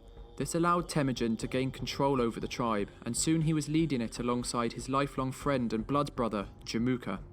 10 years later, Temujin understood that his small tribe in the open grasslands of the steppes was weak and exposed, so he sought to... I'm going to pause here, and I'm going to say something crazy. There's got to be a better Genghis Khan video than this. This feels like a waste of us learning about Genghis Khan. This is like a mid-tier Genghis Khan video. If we're going to learn about Genghis Khan, there's got to be a better one, dude. I want a better Genghis Khan video. But I want one that goes relatively quickly. Jafil? What if I... Genghis Khan explained.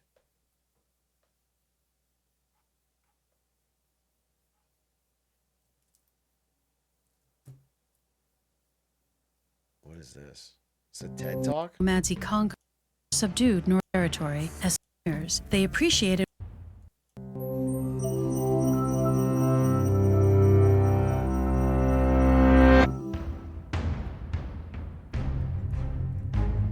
It was the largest contiguous land empire in history, stretching from Korea to Ukraine and from Siberia to southern China, and was forged on the open plains.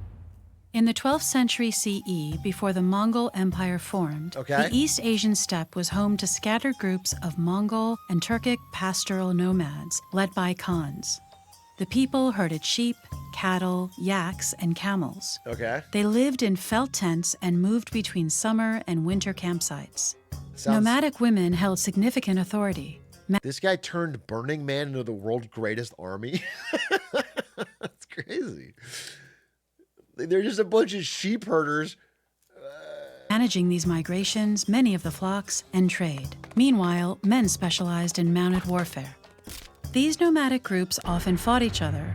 That was to change under Temujin, who was born into an aristocratic... So my understanding is that, and maybe this video will explain it, but my understanding is that mounted warfare with a bow was so broken. It's like an OP unit. It's so broken, no one could figure out what to fucking do. It completely mind melted everyone they came up against. Just cav archers were just OP. And you know what? Playing Age of Empires 2, it's the same fucking thing. I'm so annoyed with these Mongol cav archer spammers that just run away. I build pikemen to fight the horses and they just run away. It's actually so fucking annoying.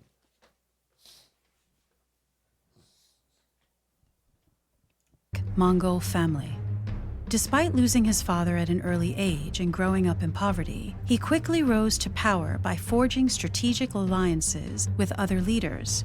Unlike those Khans, Temujin promoted soldiers based on merit and distributed spoils evenly among them. His most brilliant move was to scatter the nomads he conquered among his own soldiers so they couldn't join together against him. These innovations made him unstoppable.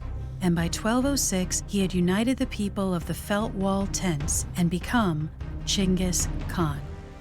The Mongols were shamanists, believing that the spirits of nature and their ancestors inhabited the world around them. Over all arched the sky god Tengiri. Chinggis Khan believed that Tengiri wanted him to conquer the entire world in his name. With the nomads of the Mongolian plain united, this seemed within reach.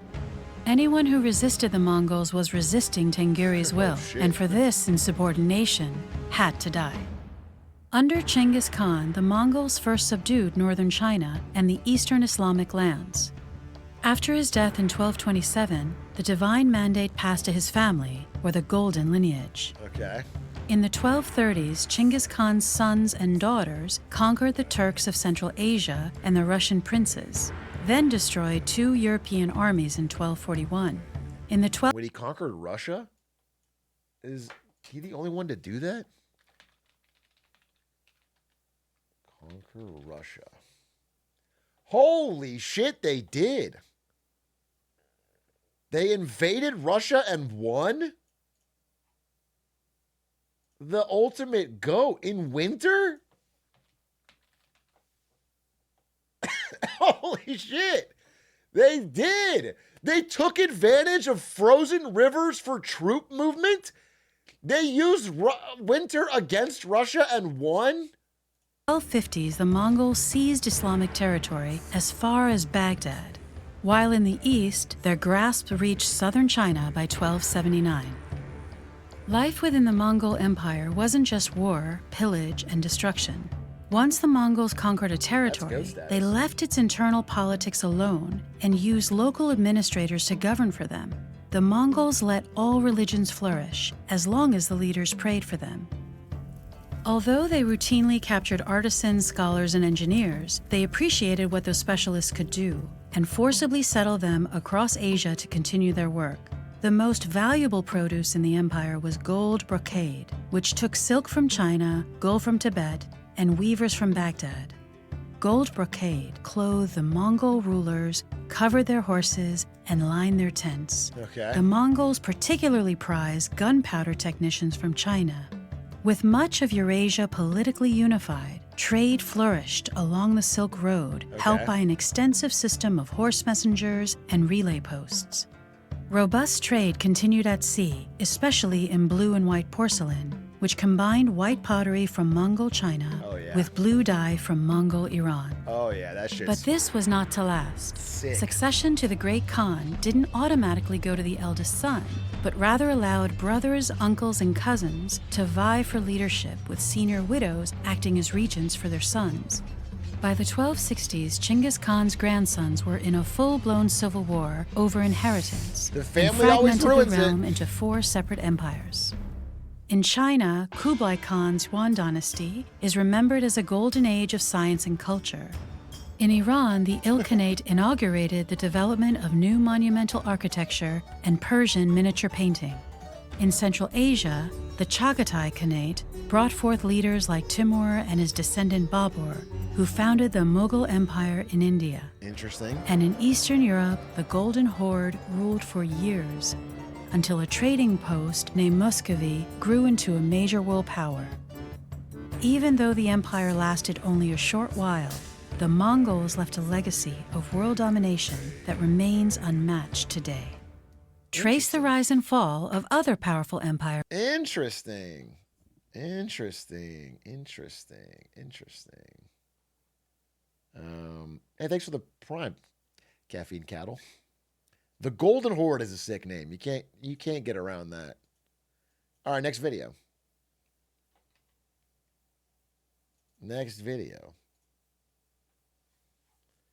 The complete family tree of Jesus.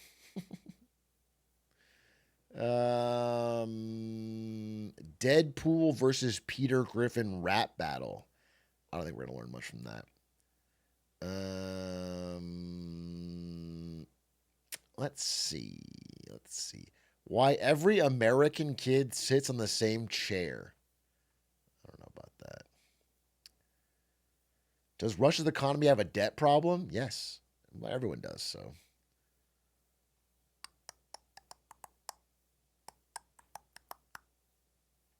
Let's see. Why the Mexican cartels need China. Check this in the podcast. It's for money laundering and for fentanyl precursor. The many lies of Lex Friedman. Lex Fraud Man.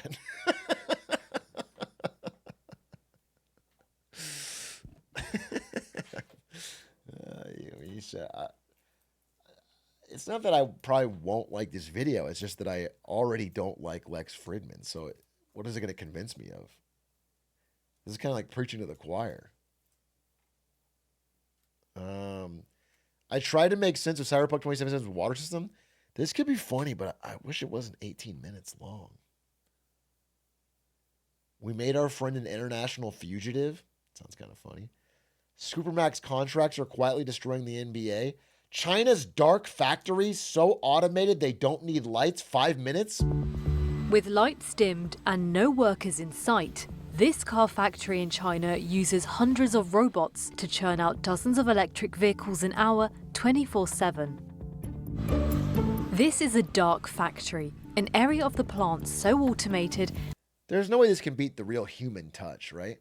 Chat, why don't we all get together and we start making cars and we show these fucking robots in China what making a real human car looks like? All right? Who's taking the wheels? Who's doing the headlights? Who's doing the doors? You guys volunteer. You split it up. I'll be overseer. Okay? We're going to John Henry this shit.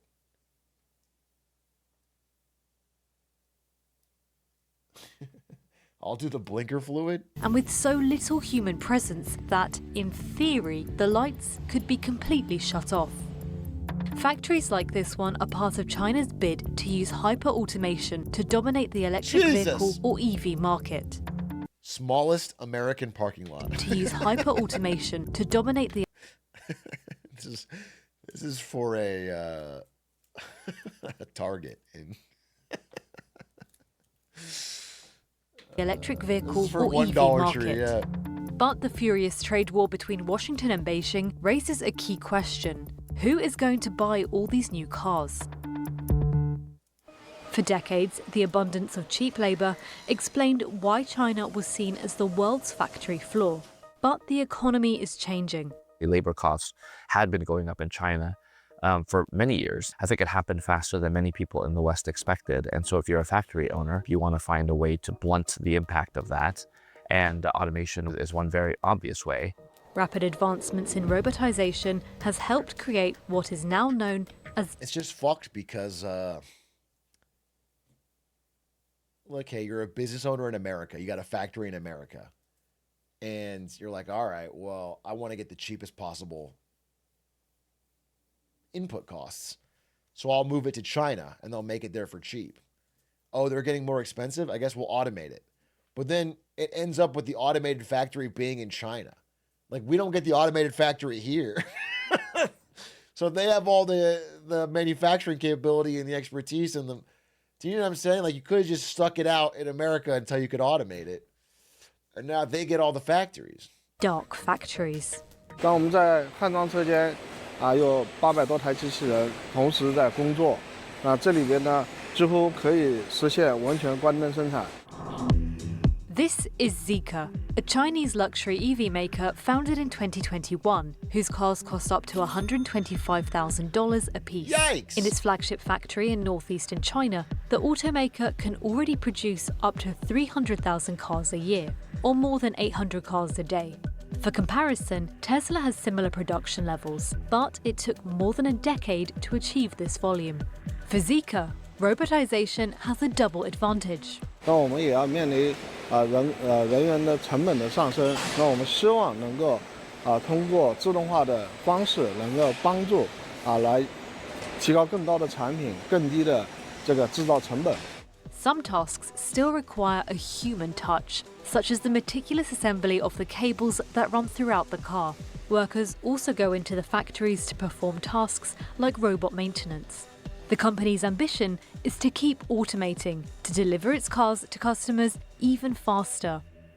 In China, Zeekr is not an outlier in automation. According to the International Federation of Robotics, in 2023, every other industrial robot installed in the world happened in China.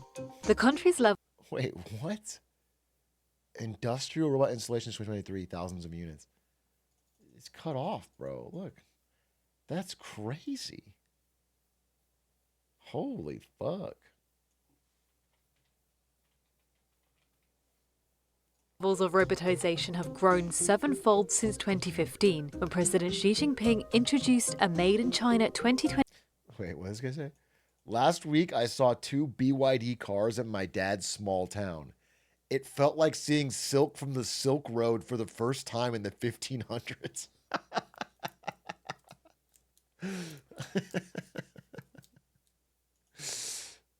25 initiative to transform its image from the world's factory into an innovative manufacturing powerhouse.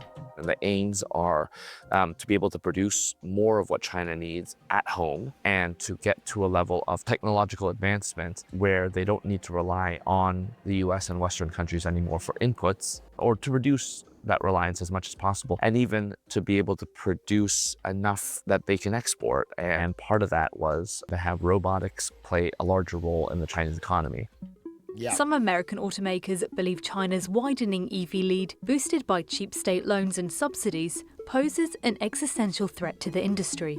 When you have a country like China, where much of the auto industry is increasingly automated, the sky is the limit in terms of what they can produce. And if that means a flood of EVs or other vehicles on global markets, that is going to have the effect of just pulling down prices, and that's going to hurt Western automakers that are trying to compete with these. That's why they have Unlike tariffs their in Europe Chinese and rivals, America. companies like Ford and GM have scaled back ambitious EV expansion plans, hampered by high battery costs and the slow rollout of EV chargers. Staffing costs and labour laws in the West are another disadvantage the US faces. China has a lot less in the way of labor regulation than many Western countries. What America needs right now is the Mongols to stop China. That is how we get President Genghis Khan in 2028 versus Diddy. They're going to invent. This is the last chance to stop China as they invent a way to bring back Genghis Khan.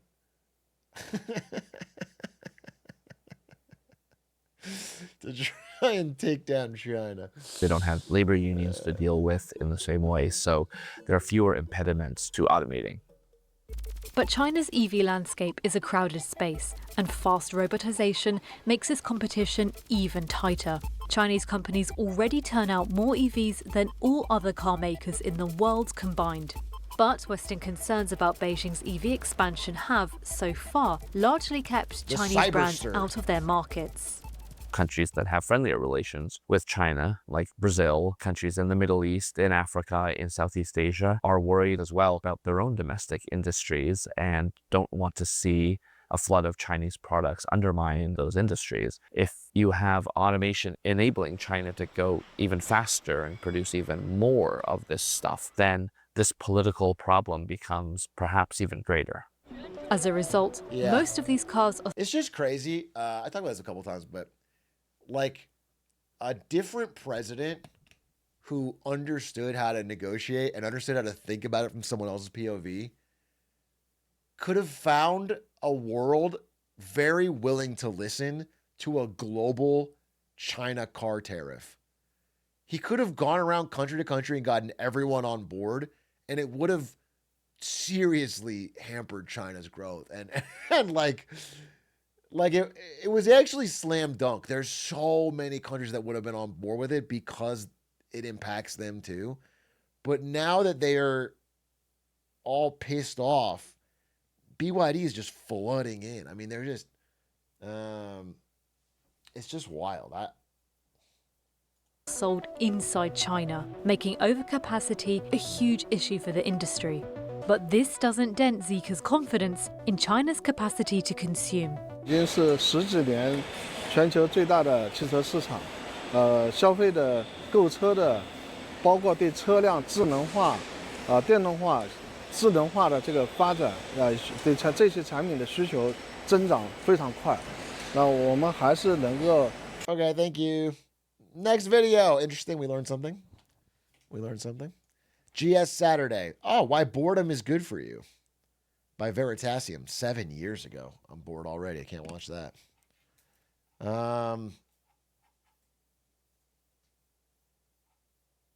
Let's see.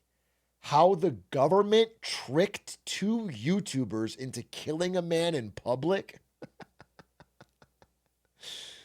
I'm not going to watch that, but that's a crazy fucking title.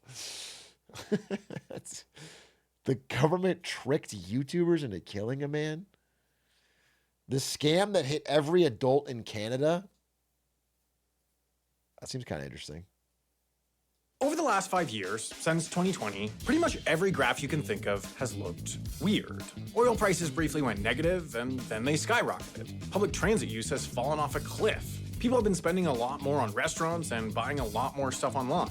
Everyone became an alcoholic. People started murdering a little more and stealing a lot less, and stealing a lot more, and then stealing a lot less. But the graph I want to talk about today is this one. Americans and Canadians have been getting scammed like crazy. And with each passing year, we've been getting scammed more.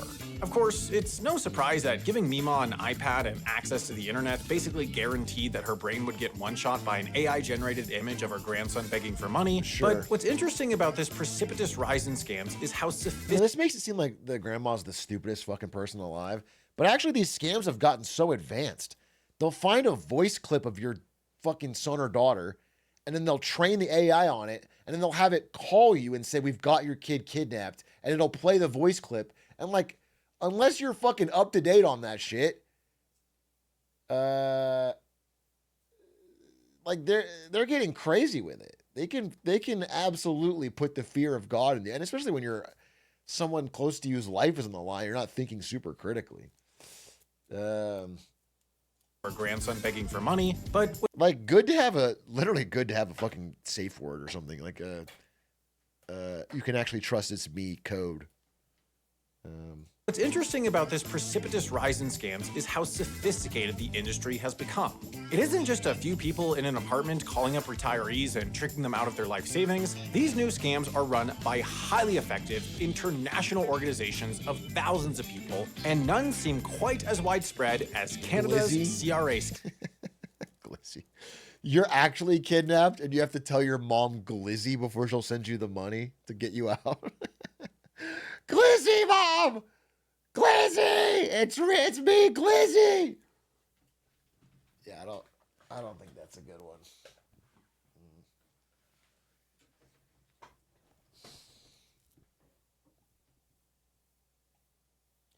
I told my grandma I'm never talking to her again so she can never get scammed by an AI version of me. I guess if you love something, let it go. That's really powerful of you. The organization running this scam, which has been going for roughly the last decade, has managed to contact every single adult in Canada at least once and has cost Canadians hundreds of millions of dollars. What? So let's talk about what this scam is, how it managed to become so successful, and most importantly, how you can get in on the grid. Okay. Sorry, my lawyers told me I had to lose that last point. Well, I guess we'll focus on the first two. So, on the surface, the CRA scam is about as simple as scams come. Let me set the scene. You get home to your igloo after a long day of mapling syrup or whatever is that Canadians do all day, Canada. and you see a message on your answering machine from the Canada Revenue Agency. In most cases, this message will be listed as coming from the actual CRA phone number. Of course, it's not, but faking this is a matter of watching like a 3-minute YouTube tutorial. In the most common version of the scam, the message on the phone will inform you that there's a warrant out for your arrest due to unpaid taxes, and given that most people are only like 60% sure that they paid their taxes correctly, but 100% sure that they don't want to go to prison, this can sound somewhat plausible, at least in the moment. They'll give you a number to call back, and if you do, a supposed CRA agent will confirm that it's true, but that's good news. You can stay out of prison by paying those taxes right now. Having pulled up your address while you respond, they'll then direct you to a nearby bank to withdraw some ludicrous sum of money, which you'll then send via courier to another address in Canada. In an earlier version of this scam, they had you deposit the money into a Bitcoin ATM, but Canada started sticking signs on those machines to... Okay, how the fuck could you fall for that? I can understand if you could pay by credit card on the phone, but if the guy's like, hey, you have to go to a Bitcoin ATM, that's brain cancer. That's so stupid. You think Canada is calling you and telling you have to deposit your unpaid taxes in a Bitcoin ATM? Tell people that the Canadian government does not, in fact, accept Bitcoin as payment, and that Bitcoin should only be used for buying illegal drugs and doing money laundering. So once you've mailed your money to that address, which unbeknownst to you is most likely someone's apartment, the scam is over, at least for you. Thank you for participating in the scam. Now, had a friend fall for this. She was new to the country and her home country's government was a lot more crooked, so she fell for it. That's sad, I guess. Just think, yeah, it must be the same here. Yeah, I don't know. That's crazy, but listen, I could see falling for it if you thought it was taxes. The Bitcoin ATM should be a hard line.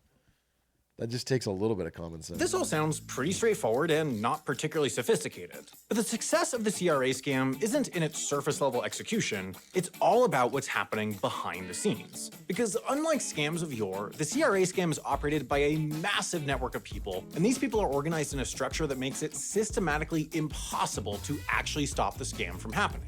To illustrate, we should start with the heart and soul of any organization, the money mule. The lowest level employees who have no idea what's going on.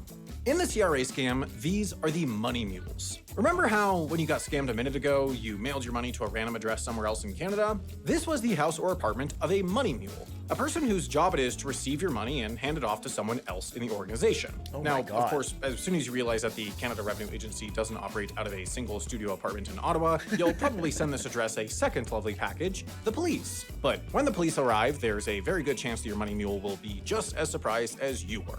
In the most effective version of the CRA scam, this person doesn't even know what the scam is, let alone that they're participating in it. In many instances, they're just a student from India who believes that they've taken a part-time job moving money from Canadian customers to some legitimate business in India. When the police finally do show up, this... What is that job? A part-time job moving money? Someone gives you money, you send it somewhere else because you have a skill in that?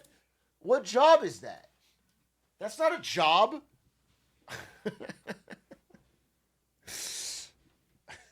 We call them money trains now.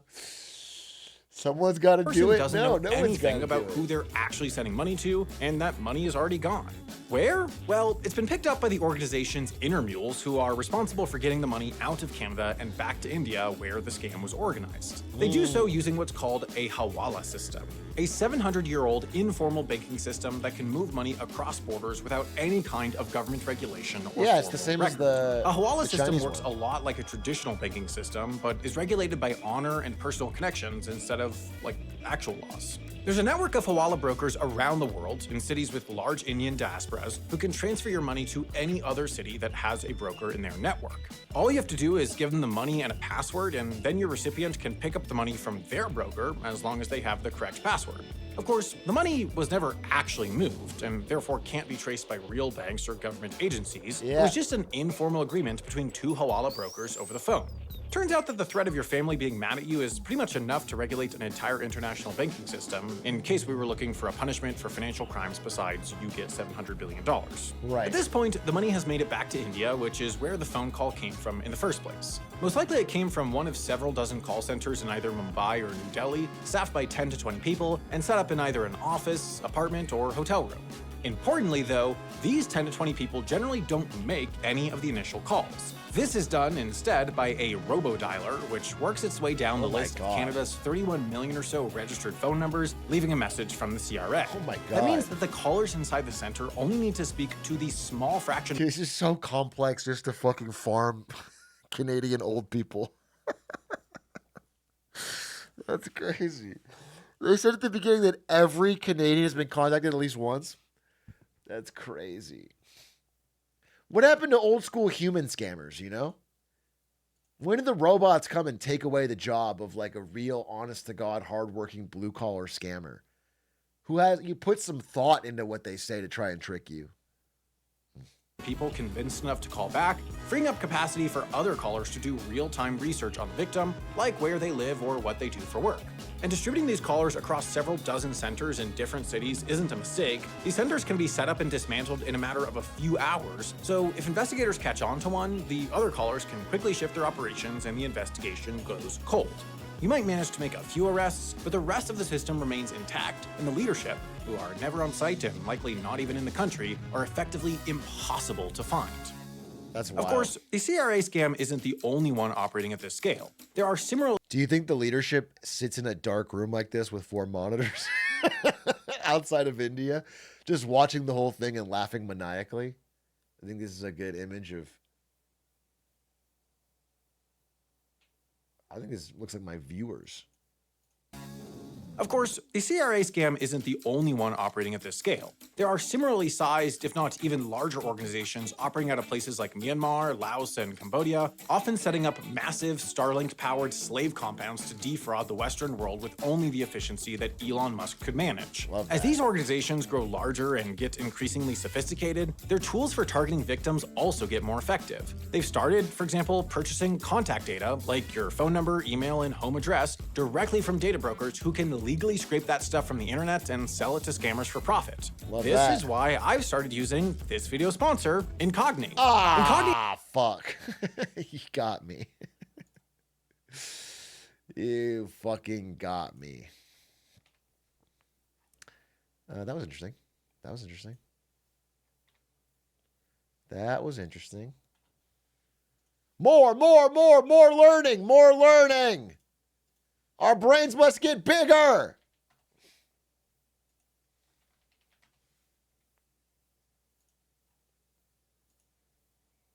"10-minute history, Genghis Khan." This looks great. But we already watched it. Why you are so tired. Fucking sleep. You need a 14-minute video to tell you to sleep?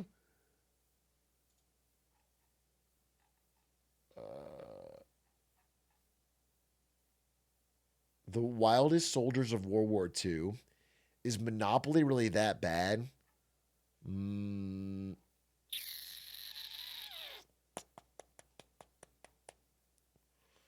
What else can we learn? What else can we learn? What else can we learn? What else can we... Big Chungus sends his regards. Okay. Don't know what we learned from that. Free money and economic system. Jason the Ween playing League of Legends. Can learn a lot from that. Eastern Europe is not real. Is Japanese first movement going too far? We should talk about this. Japan first. Japan MAGA. It's blowing up. POV lost in New York. What a fucking photo. You need a different thumbnail, bro.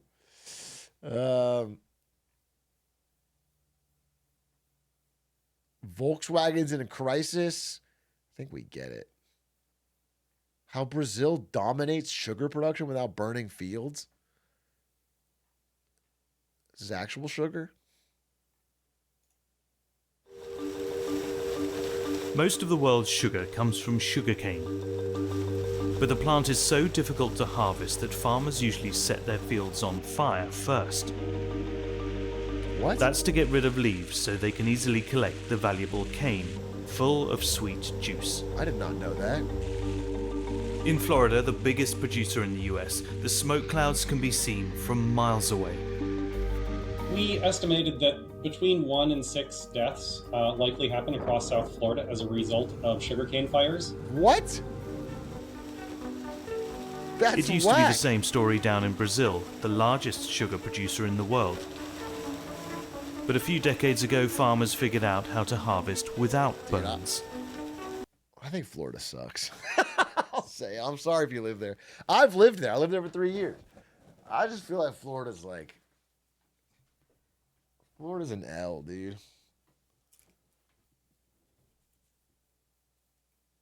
I never hear good stuff out of Florida. And I didn't even like the weather when I was there. It's nice some days, but it's so humid. So why does the US keep setting its fields ablaze? And what will it take to shift this multi-billion-dollar industry?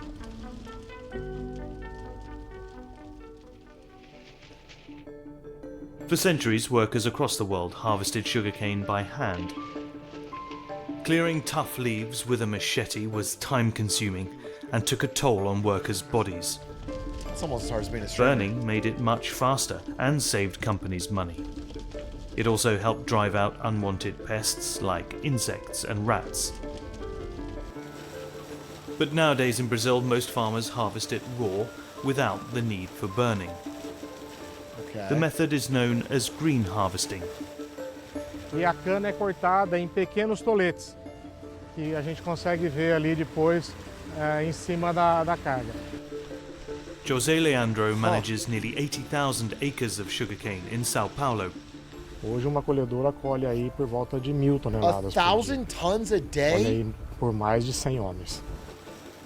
This circular saw first cuts off the top of the cane. I mean, this is good automation. This is great. Who the fuck wants to do that shitty job? And you don't have to fucking burn it? This is a huge dub. A fan separates leaves from the stalk and then blows the unwanted plant material onto the ground. Essa é uma cana.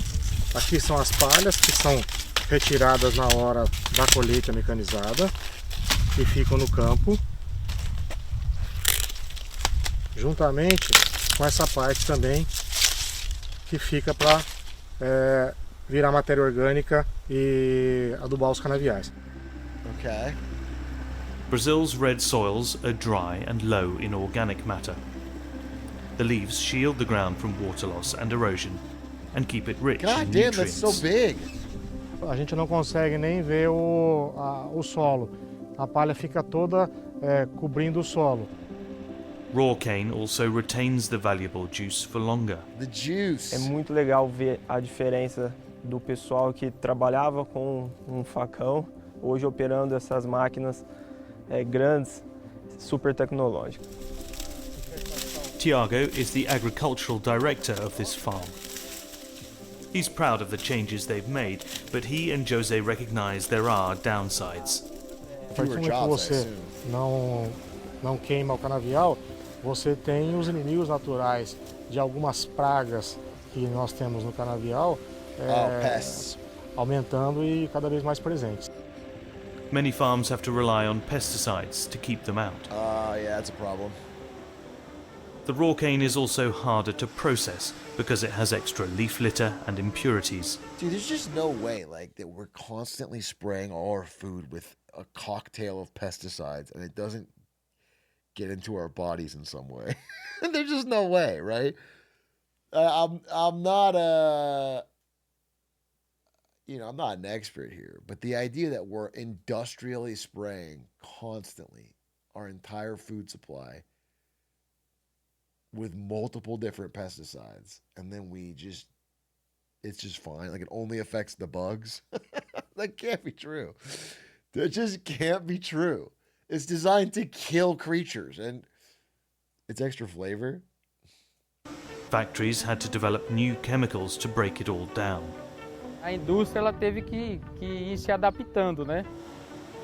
Nós precisamos incluir uma enzima, né? Porque a palha da cana vem com muito amido. They shred the cane and then crush it inside mills. The juice is pressed from the pulp. Exactly right. Hits vape. I vape pesticides directly. I just like the flavor. I just like the fucking flavor, dude. And purified, then boiled and reduced to a syrup and spun in a centrifuge to separate the sugar crystals. The process is not entirely without fire. Leftover fibers called bagasse are burned in an incinerator that powers the facility. But here in Brazil, it's not all about sugar. More than half of the sugarcane harvested is used to make a biofuel called ethanol. And that has been a key incentive to stop the burns. É combustível de fonte renovável muito mais limpo que outros combustíveis, principalmente os combustíveis fósseis, né? Ethanol burns cleaner than gasoline and emits 62% less CO2, like but that. only if you're not setting the fields on fire to begin with. The Brazilian government began investing in its ethanol program in 1975, when oil prices soared. O Brasil tem condições de se tornar o maior produtor mundial de álcool em poucos anos. Interesting. Sugarcane production tripled in just one decade.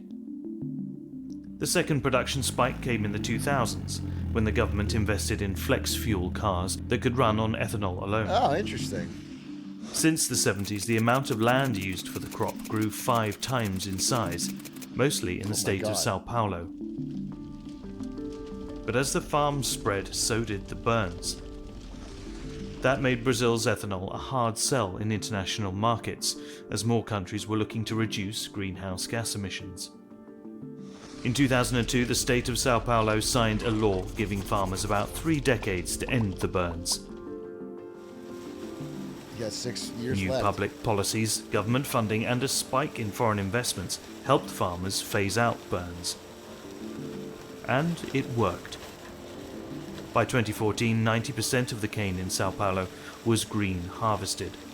2014? Today, Brazil is the second largest producer of ethanol in the world, making more than 8 billion gallons in 2023, behind only the United States. Okay. Toda mudança de cultura, né, não é fácil. Ela foi diminuindo gradativamente. Brazil's coming for every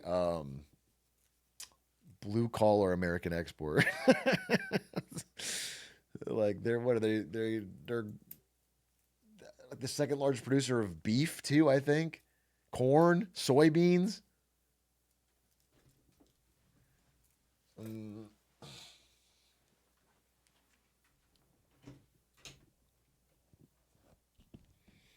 Brazil's taking our corn jobs, yeah. Então isso ajudou, né?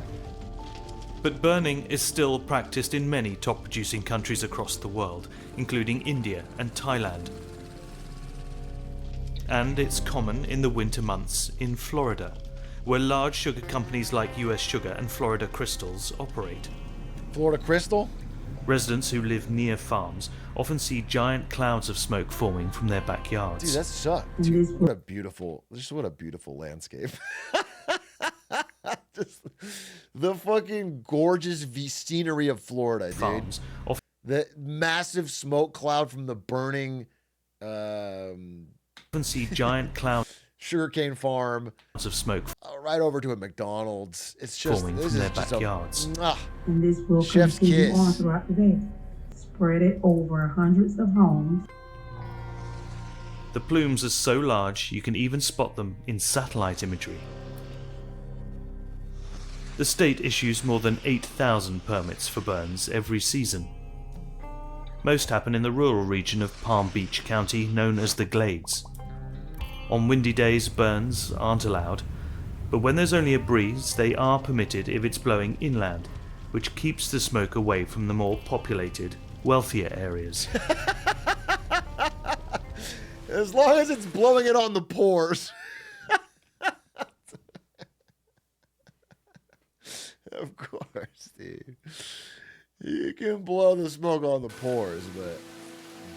There are no burns in the summer, which is when Reggie Goodgame and his wife bought their home. His name's Reggie Goodgame? Just felt comfortable. And then all of a sudden, he's the ultimate all gamer. hell broke loose, man. I thought, call 911. Somebody's house is burned there. I didn't know what's going on. Within 2 years, Reggie's wife Naomi began having asthma attacks. Oh, great. It's hard to prove the burns caused them, but the couple don't see it as a coincidence. It's not a coincidence. That smoke coming to my lung, my son's lung, my husband's lung, my dog's lung. Not only us. That's terrible. Go everywhere. EPA data shows Glades residents are among the most at risk for asthma in the country. This one was 5 minutes from my house back there. And I'm hoping air go blow to west so they don't come to our house. That's I was praying. How long they do make them do it? Yeah, Why nobody stop it? All fires release toxic gases and particles. Some particles, called PM2.5, have a diameter 30 times smaller than a human. At least if this video shows one thing, it's there's nothing else that can be done. You know what I'm saying? There's only one way to harvest sugarcane, and it's through burning it. I think that's the core point of this video. And that in America, the wealthier country, we just simply have to do this because no one else has found a better way to do it. Hair. They can go deep into our lungs and make their way into our bloodstream. Inhaling too many can cause breathing difficulties and increase the risk of cancer and heart disease. A Florida State University study found a higher concentration of those particles during the burning season in winter months. We found that the fine particles generated by burning sugarcane is about equal to the fine particles that are produced by all of the vehicles in the state of Florida. Oh, good. You doubled it up. The $13 billion US sugar industry often disputes pollution claims. Many statements from the sugar industry have suggested that they have zero impact on air quality. Well, the evidence there you shows go. otherwise. US Sugar, one of the Well, there largest you go. producers in that- Florida, has they released wouldn't reports lie. showing that air quality Listen, in the they Glades. wouldn't lie. I'm sorry, but I don't care what their incentives are. I trust them. Sugar CEOs in Florida. I mean, that's an honorable crew. Is better than the state average. But because the burns are so localized and often short-lived, air quality monitors don't always pick up the smoke. And local residents who get in the way of the plumes told us they see and feel the effects immediately. From many, many studies across the globe, we know that inhaling higher concentrations leads to higher mortality. We reached out to US Sugar, Florida Crystals, and the Sugarcane Growers Cooperative of Florida, but they didn't respond. Probably busy that day. Many farms in Florida already have machines similar to the ones in Brazil, but here they're mostly used to harvest cane after the fields are already burned. Farmers will sometimes opt for green harvesting when it rains or when it's too windy. But burns are still the norm because they're faster and reduce. That's funny. We got the machine, but like we still want to burn it. We still want to burn the need for pesticides. So if we want to reduce pest pressure and we want to reduce pesticides and we want to be the best stewards of the land, sometimes that burn is just the best answer to being the best environmental The stewards they can farm be. babe. Another problem is that Florida's moist soil is already high in organic matter, so adding too much leaf material can affect the quality of the crops. It kind of produces an environment that's, not really selecting for the plant to just jump up and start retuning over again. That's probably the biggest difference that I see between the science of sugarcane here in South Florida versus Brazil. It's our environment. Unlike in Brazil, there are no regulations that require or incentivize green harvesting here. Let's say you do green harvesting and you have all these pest issues and you don't have a healthy regrowth of the crop. In other parts of the world, sometimes the government will essentially bail these farmers out.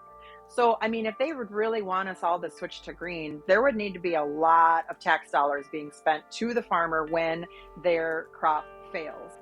The US does subsidize sugar production, with an estimated net cost to the economy of $1 billion. Why? Why do we subsidize sugar production? We've made sugar artificially cheap, and now every single thing in America has too much sugar in it. There's just no need to do that. There's no need to do that. There's no need to do that. We have enough sugar as it is, dude. Plus, I gotta be honest with you. I feel like our sugar subsidies are getting in the way of our corn subsidies. Do you know what I'm saying? Let's get rid of the sugar subsidies so we can have more high fructose corn syrup instead. Make the corn even more subsidized so that corn is in every aspect of every piece of American food. Each year, but the majority of the US subsidies go to large producers of more popular crops like wheat, soy, and corn. And the US makes most of its ethanol from corn, leaving little room for a potential sugarcane ethanol market. There's no farmer out there that wants to go out and spray pesticides or wants to go out and burn. But at the end of the day, that's just not an option. Meanwhile, Reggie feels like he has little choice but to stay and fight. I don't want to give up this house for this burning, but something, has to happen, man. Can't keep burning and burning. Poor guy.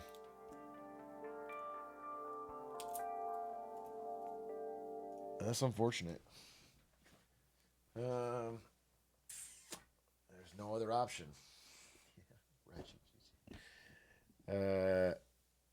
You should go up the house. Florida sucks. Leave. Not everybody can do that, but yeah, I mean, if I was in a situation, I'd fucking leave. I'm not trying to fix Florida's farming. I would just fucking find somewhere else.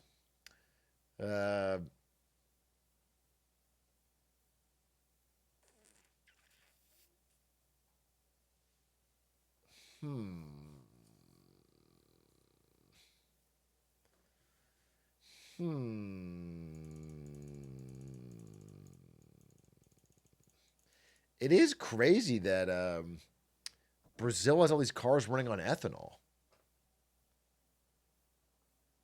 I wasn't really aware of that. That's kind of wild. Sounds woke? Yeah, maybe it is. That's a good point. I didn't think about that. I was about to give him a compliment on that, but then I realized it's probably woke. So you actually saved me from making a big mistake.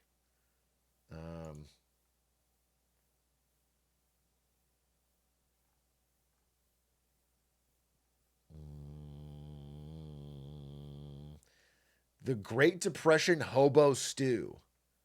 Might need to learn how to make that. How F1 exploded, China's bizarre economy.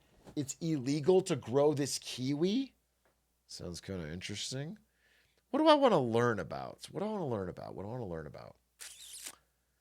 Deep sea water is now drinkable. That seems kind of interesting. Big A, this won't go away. Sounds interesting. Sounds really good, actually. Trump not like us from the Lincoln Project. Oh, it's very millennial.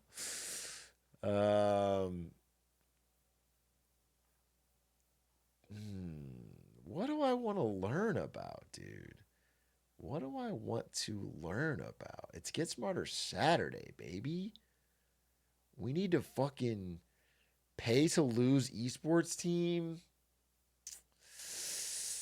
The crisis of the male penis. It's bad.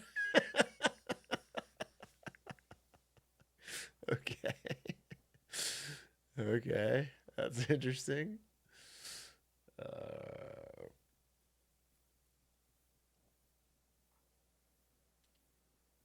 Most epic upset in medieval history. This is a great battle. This is a great battle. It's where like a fucking couple British bowmen stopped a bunch of French cavalry. Big choke job by the French.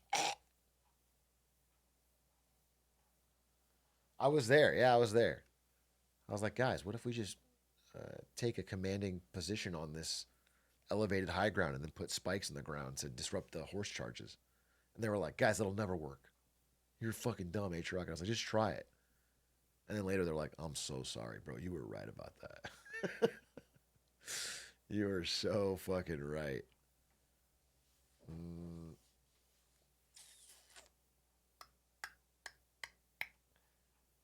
I'm scrolling, but I'm just seeing the same video like 50 times. I'm looking for something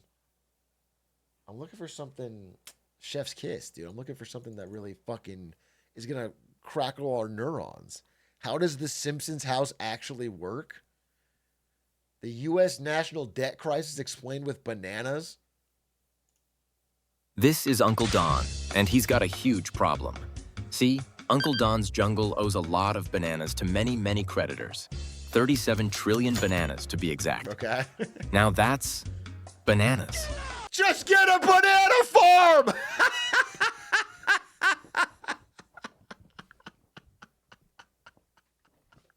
Yes!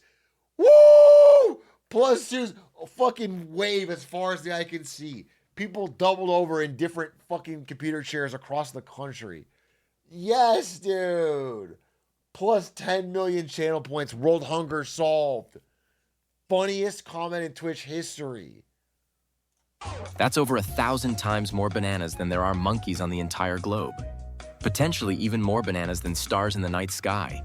This is called the U.S. national debt. Okay. Every year, Uncle Don collects bananas from working monkeys who live and run businesses in the jungle. Love that. This is called taxes. The government then spends those bananas to run the jungle, build roads, pay soldiers, provide health care. Okay, maybe not that one, but you get the point. Taxes are meant to be used by the government to build, repair, and improve infrastructure and policies. Sure. But here's the problem. Uncle Don always spends more bananas than he collects. Oops. And he's not alone. Every administration does it. Every single year. When this happens, the jungle runs something called a deficit, where the jungle simply isn't able to cover its expenses with the taxes it collects from its citizens. So, to fill the gap, Uncle Don borrows bananas, promising to pay them back later. But later never seems to arrive. So who lends the US bananas? Some bananas are borrowed from other monkeys in the jungle. Banks, investment funds, even Grandma Monkey's retirement account. Love that. These are monkeys who buy something called treasury bonds. Little IOUs from Uncle Don that say, lend me your bananas now. I pay you back later with interest. But that's not all. A big chunk of bananas is also borrowed from foreign jungles. Panda's jungle, Pheasant's forest, and European bears are happy to lend bananas because they trust that Uncle Don usually pays them back. Why does fucking Pheasant's forest have fucking so many bananas? There's the lore of this doesn't make any sense. In Okay? fact, Panda alone used to hold over 1 trillion bananas in American debt. Why? Because the US was seen as a safe place to park bananas. For now. So when Uncle Don borrows, it's not always from shady monkeys in trench coats. And for a long time, everyone's believed Uncle Don and the US jungle would make good on their promise. But the stack of IOUs? It's getting very, very tall and very, very fast. But why does the debt keep growing? And why is this a problem? Borrowing bananas can't always be bad, right? Sometimes you need a little help to build something great, like a bridge or a hospital. But borrowing too many bananas for too long comes at a cost, known as interest. See, when Don racks up a huge debt, the monkeys who lend him bananas will charge an interest on the bananas he owes, which increases the longer the debt remains unpaid. So now Uncle Don has to spend billions of bananas every year just to pay interest, not the actual debt. It's like a snowball of debt rolling downhill, growing bigger each year as interest piles on. The longer it's left unpaid, the harder it is to stop. But wait, there's more. Remember those IOUs that Uncle Don writes? Some are bought up by the feds, also known as the Federal Reserve. They're a unique bunch. See, the feds aren't exactly part of the jungle government, but they're not entirely independent either. And when the feds buy up these IOUs, it creates new bananas digitally, which makes it easier and cheaper for Uncle Don to keep borrowing bananas to keep the jungle running, allegedly. Some monkeys say this helps keep the jungle stable.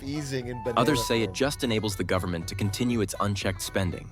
And that's just on home. Does this metaphor help at all? Like, if you just replace bananas with money, everything else is basically the same. And I don't does this help? So, like, it's not really, they're not like leaning into the banana metaphor. They just changed the word money to banana. Turf. What if international lenders start demanding higher returns or lose trust in Uncle Don's promises? They could stop lending, or worse, ask for all their bananas back at once. And when that happens, let's just say bananas will hit the fan. But how does it affect regular monkeys like you and me? You might think, who cares? I got no bananas anyway. I'm right there with you, my friend, but you should care. Because other than going from a union to a banana republic, jungle debt affects everything. When the debt gets too high, Uncle Don has fewer bananas to spend on maintaining the jungle we live in, like schools, roads, hospitals, and electricity. That means higher taxes, less public spending, or both. It can also make the value of the banana, aka the US dollar, weaker. If lenders start to think, oh my God, wait a minute. Guys, I think this whole thing was actually a metaphor for the United States dollar. Oh my God. I was like, who cares about this jungle and their bananas? Like, this has nothing to do with my life. And now I'm thinking this actually was a fucking really deep metaphor for real life geopolitical struggles that America's going through, like a debt crisis. aka the US dollar, weaker. It's actually so If lenders start to think Uncle Don is a sketchy borrower, they'll demand more bananas for the same goods, which means the bananas you have in your bank account, they will become worth less too. That's called inflation. But that's for another video. Not only that, your jungle job may be affected too. When debt grows, confidence drops, investments slow down, the economy starts to buckle. So even if you're just living your best jungle life, the debt crisis could mean reduced wages, lower job security, and a weakened currency. Okay, what the fuck do you do about it, you know? I mean, this is the thing I encounter when I've talked about all this in this video like a million times with paint, but it's hard to tell a regular person to be like, you should care. It's good to keep an eye out because you can just avoid putting your money in things that could get inflated away, like cash. But you shouldn't tell her what about it. You have to constantly worry about it.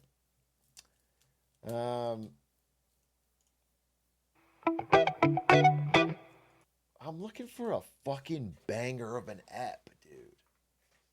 I'm looking for a banger of an app. Something that's gonna like knock our socks off, dude. We gotta learn here.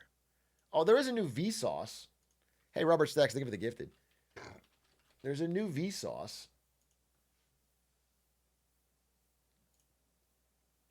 All the ghosts you will be. New Vsauce. Or there's a new Drew Gooden. Everybody keep. Interesting. I'll do Vsauce. The Drew Gooden doesn't look that interesting. Hey, Vsauce, Michael here. Hey,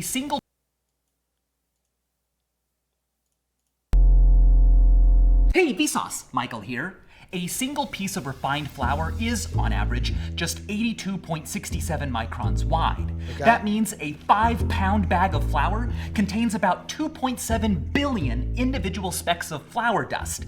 Okay. Now, if each of those particles were a person, 3 bags could represent every single human alive on Earth today. Okay. 8.1 billion itty-bitty things. Are you under 30 years old? No. Is a question that could roughly divide everyone alive today in half, the yeses and the nos. But can you imagine a second question that could then divide both of those groups in half? Well, if so, and if you kept doing that, after just 33 questions, you would be left with more than 8 billion groups, each containing just one person. Okay. In other words, out of everyone alive today, we could pinpoint a specific individual. For example, you, with just 33 yes or no questions. Okay. What would those questions be? Do they even exist? We don't know. But we do know that every year, about this many people die. A little bit more than a quarter cup. Okay. But about twice as many as that are born. But how many people have ever been born? Okay. This many. 117 billion. Where's this going? But out of all of these people, out of everyone who has ever existed, this is how many you will ever meet. You are a stranger to your own species. This is a video about how you will be forgotten. It's about the ghosts that surround us and how they're getting closer. Our journey begins 2,500 kilometers above the surface of the sun. There, a hot layer of ionized gas begins its reach millions of kilometers out into space. It's called the solar corona. And normally, it's outshone by the rest of the sun because it gives off just 1/1,000,000th as much light. But during an eclipse, it can be seen. When you are eclipsed, your own sort of corona will remain as well. The memories people have of you, your treasure and junk, emails and texts you sent, the fact that your child has a nose like yours, every appearance you made in the background of a stranger's photo, those are all traces of you that shine while you're alive, but can also continue long after you're gone. Okay. Douglas Hofstadter called them your solar corona. I love that phrase because it makes a cosmological phenomenon personal by literally including you. How long will you be here? Well, that's why I made this clock. It tells the time, but it also tells your time.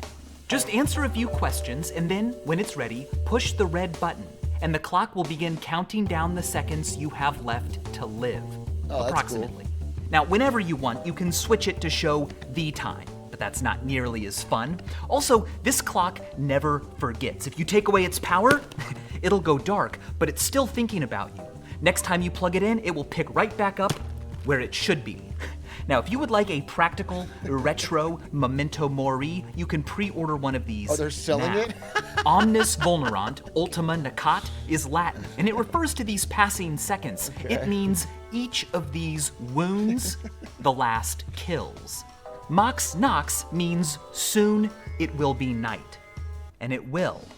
But while this is ticking down, something else is ticking up. The number of ghosts in the world. Your nominal ghost is your name. It's out there representing you whether you're there or not. It won't haunt the world forever though. As we've often been reminded, you die twice. Once when your heart stops beating, and then again, usually sometime later, when your name is spoken for the last time. But whose name has been remembered the longest? Well, signed here on this 5,000-year-old tablet is the oldest written name we've ever found. Kushum. The first named character we know in the written history of... Bro, Kushum was a fucking animal, dude. That guy could fucking party. I miss Kushum, dude. I miss that. Back in the day, bro, he just got an energy to him. You know what I'm saying? Like, you could tell Kushum your problems and he would seriously listen. He wouldn't just pretend to listen or blow you off. He was a good guy. But man, he had a problem with drinking, bro. That guy could humanity. Back him away. Probably. It's not entirely clear whether Kushum is the name of a person or just the title of an office holder. You know, if you want to be really sure, a generation or two later, this tablet was made. It contains 3 names: Galsal, and 2 people he enslaved, Inpop X and a woman named Sakalger. These individuals are the reigning champs of avoiding. Galsal was a vibes killer, I'll say that. If Kushum brought the party up, Galsal would fucking end it. He brought it down, dude. He was absolutely a vibes vampire in any room he entered. Honestly, always talking about slavery, and it was just not fun. We're talking about the game. We're talking about something else. We're talking about, you catch the game last night, and he's like, bro, I'm buying more slaves. And it's like, Galsal, keep that to yourself. The second death. And with archival practices and technologies being what they are today, your name could conceivably last just as long as these have already. But I gotta say, if you want your ghosts to last longer, it helps to bend the truth a little bit. Topi Jukanov built this interactive globe that shows the most famous person born in every location. Fame is based on Wikipedia data, how long their article is, how many languages it's in, how many visits it gets per day, stuff like that. By the way, out of everyone alive right now, about this many of us, almost exactly a quarter teaspoon, are What is this? This is kind of cool. Every location. How do you find this? Topi Tukanov. I want to go check this out. Topi Tukanov map. Notable people. I found it.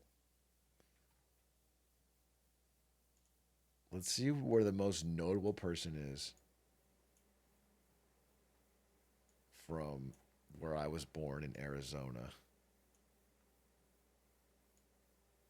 Fucking Emma Stone, huh? Emma Stone dominating the Arizona landscape.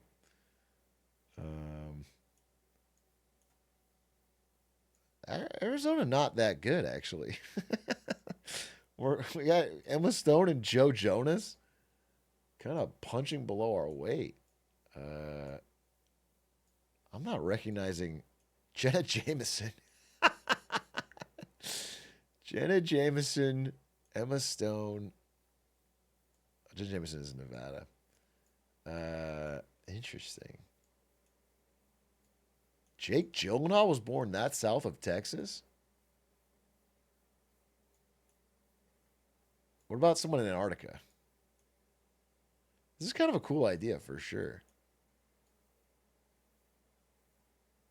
Santa on here or no? What about Bjork?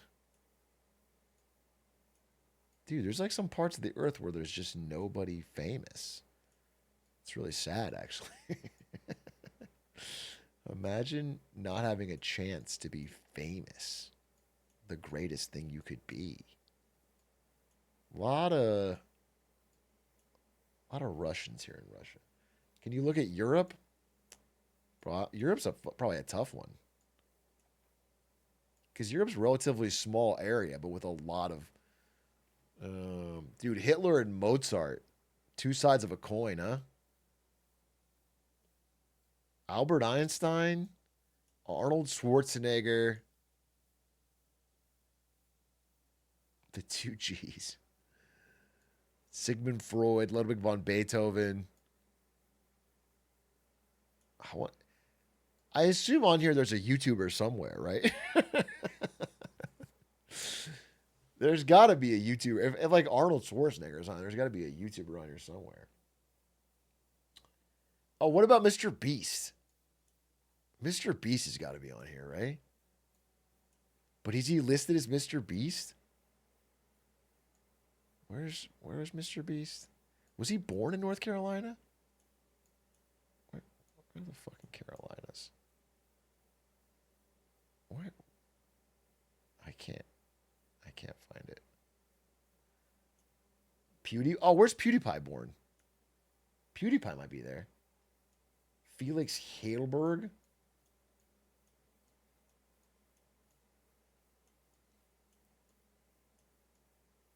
Pewds?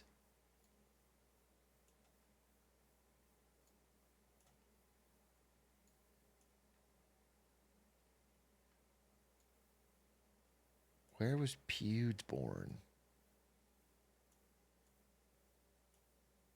This is a stupid time. Waste of time. I'm going to spend all day looking for PewDiePie's name. What was the point?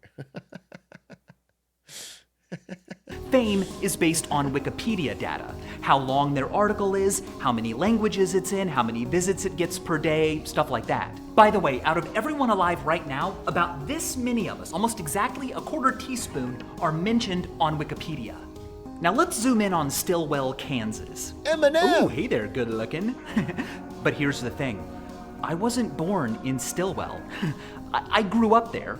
I lived there from ages 5 to 18, but I was born in Kansas City.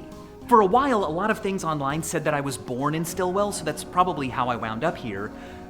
But should I correct it? What's more important, the truth or a little lie that prolongs and enhances my nominal ghost? Maybe the truth, because even if my name is forgotten, images of me may stick around. And that is your second ghost, your likeness, figurative portrayals of what you look like. Now, we have no idea what most people who have lived looked like. Long ago, no records were made. Eventually, some were and have survived. So, who's the earliest known person where, like, we know what they looked like? Well, it's probably Gudea. He was an ancient Sumerian ruler, and 27 4,000-year-old statues of him have been found in southern Iraq.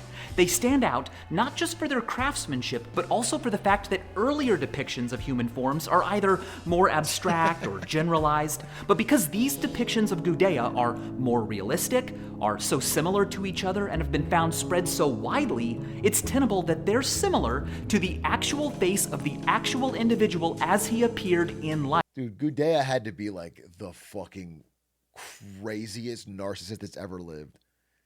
If nobody has ever had a statue of them made and you have thousands made, you have to be so you invented the concept of making your likeness permanent and then did it. The first known illustrated person in our history. Even if your figural ghosts don't stick around as long as Gudea's have, things that look kind of like you might. I'm talking about your genetic ghost, your personal genomic variation that can be carried on by your descendants. Now, interestingly, even if your progeny are especially fecund, your genetic ghost probably won't stick around that long. Just how much of your unique genetic code winds up in your grandkids, for example, depends partly on chance. It could be anywhere from 23 to 27%. Your great-grandkids will only contain 9 to 14% of you. Your great-great-great-great-great-great-great-grandchildren will on average be no more similar to you than you are to any stranger. In fact, it is at that distance that it becomes possible to be genetically left behind, for absolutely no personal chunks of your genome to be present in any. Who cares? More than 70% of your ancestors from 11 generations ago aren't in you at all. So you're not so much the genetic foundation on which your progeny sit as you are their baby teeth, a thing that served a purpose but was destined to then fall out and be set aside. Where should you be buried if you want to become a fossil? Fossils last a long time. Your legacy could be representing our species in a cool bony pose in a museum millions of years from now. Well, as it turns out, fossilization, the mineralizing of bones into rocky ghosts, is an exceedingly rare occurrence. Bill Bryson puts it this way: less than 0.1% of a species is ever lucky enough to become fossilized, which means that millions of years from now, all that will be left of every single person alive today in the US will probably just be about 60 fossilized bones, not even one full human skeleton. That's crazy. The best way to improve your chances of becoming a fossil are to be buried rapidly and deeply with no coffin under the seafloor of a still mass of water at low elevation where sediment deposits will be swift and fine and oxygen levels low. Some locations that fit this bill are parts of the Black Sea, the Gulf of Mexico where the Mississippi disgorges, and the mangrove swamps along the northern coast of Australia. If any of you decide to die and become a fossil, wear an Enron hat when you do it. And that way I'll be part of the legacy. Okay? But even then, there's risk, right? Earth is an active churning rock, and erosion can wear you away. Metamorphic activity could melt you back down. So if you want to be a trace for a long time, leave. The oldest unchanged piece of Earth wasn't even found on Earth. It was found on the moon, where geological activity is less brutal. Big Bertha? A monolith engraved with your name and biography buried on the moon would be a good idea. Except in, 5 to 10 billion years, our sun will expand into a red giant, engulfing the Earth and moon, likely destroying them forever. So a copper disk coated in aluminum and gold floating through space would be even better. The golden records aboard the Voyager spacecraft could exist for trillions of years. They could conceivably still be legible even after the last star goes dim. But your final type of ghost will be there too.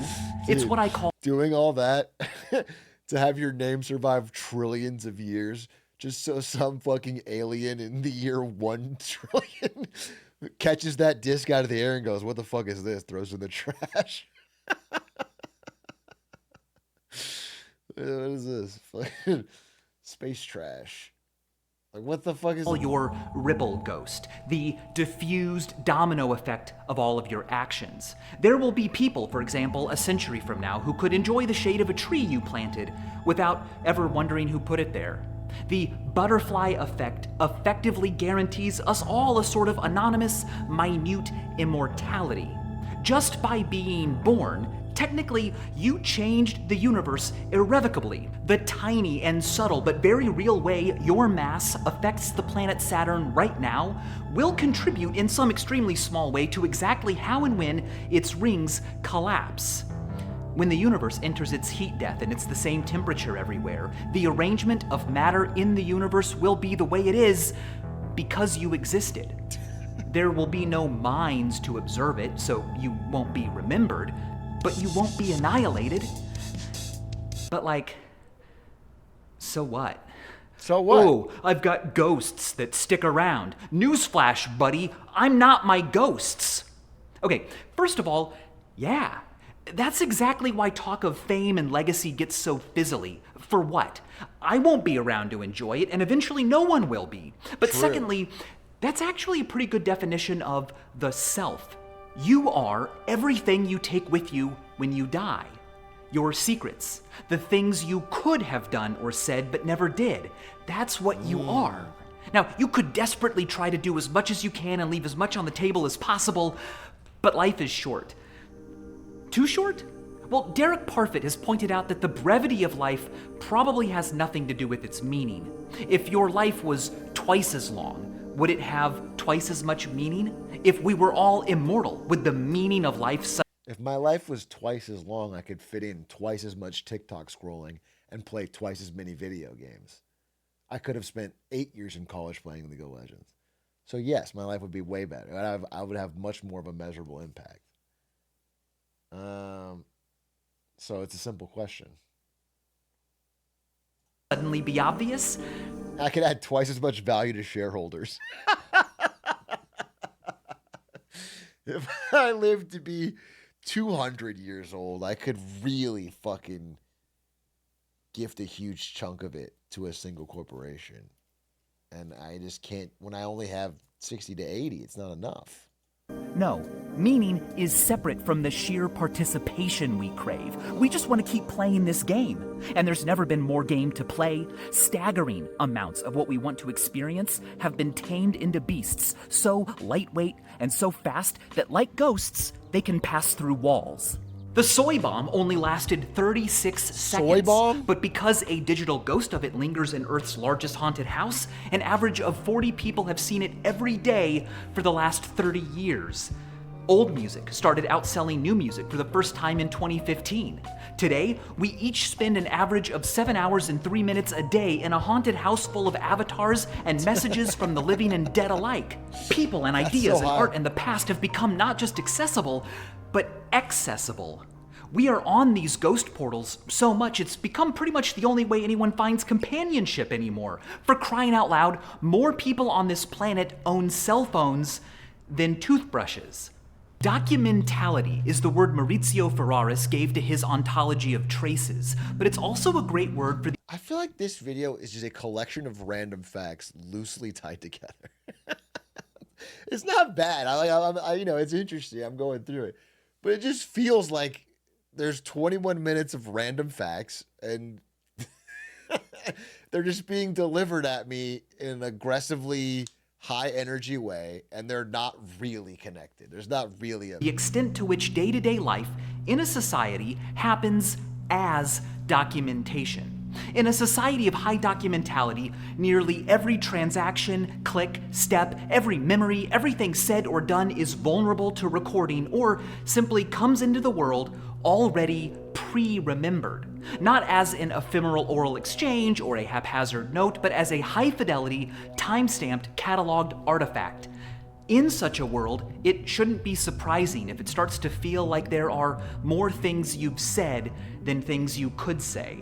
More ways things have been than ways things could be. The future isn't what it used to be. But don't get it twisted. Complete documentality is far from here. As I've mentioned before, our estimates of the current human population have about a 2 to 3% margin of error. That means that about this many people may or may not exist. And at any given moment in the US alone, there are about 40,000 deceased bodies whose identities are unknown. When Steve Fawcett failed to return to the Flying M Ranch in 2007, search and rescue efforts sent to find him discovered 8 previously unidentified airplane crashes that weren't him, but had been out there for, in some cases, decades. And when authorities searched for Gabby Petito, they found her and the bodies of at least 8 other people they weren't even looking for. Oh, damn. We are not a documented species. We are a bunch of animals walking in and out of rooms. That said, something's changed. The last time a body was interred in the tomb of the unknown soldier was after the Vietnam War, but it was removed in 1998 after DNA testing connected it to a name, Michael Joseph Blassie. In 2014, prosecutors didn't need witnesses or security cam footage to construct what happened between Michelle Carter and Conrad Roy because they had these thousands of text messages. Despite living just 35 miles apart, I have social anxiety. I try so hard for people to like me and people don't. I'm sorry, Conrad Roy. Or Michelle, I don't know who. Thousands of text messages. Despite living just 35 miles apart, Carter and Roy's relationship occurred almost entirely. Give me existential dread. I honestly don't. We've talked about this before in the stream. I don't get existential dread. I don't get legacy dread. I don't get like when I die, people will stop saying my name. I truly don't get it. Who gives a fucking shit? You're gonna be dead, bro. I actually am not joking. I don't get it. Who cares, bro? You're not gonna think about it. I understand fear of death. I understand wanting to like still be around, still be able to smoke weed, still be able to play some video games, still be able to see your friends. I don't understand like, oh my God, no one's gonna remember me. Like, you're not, you will not know. I promise you, you will not know.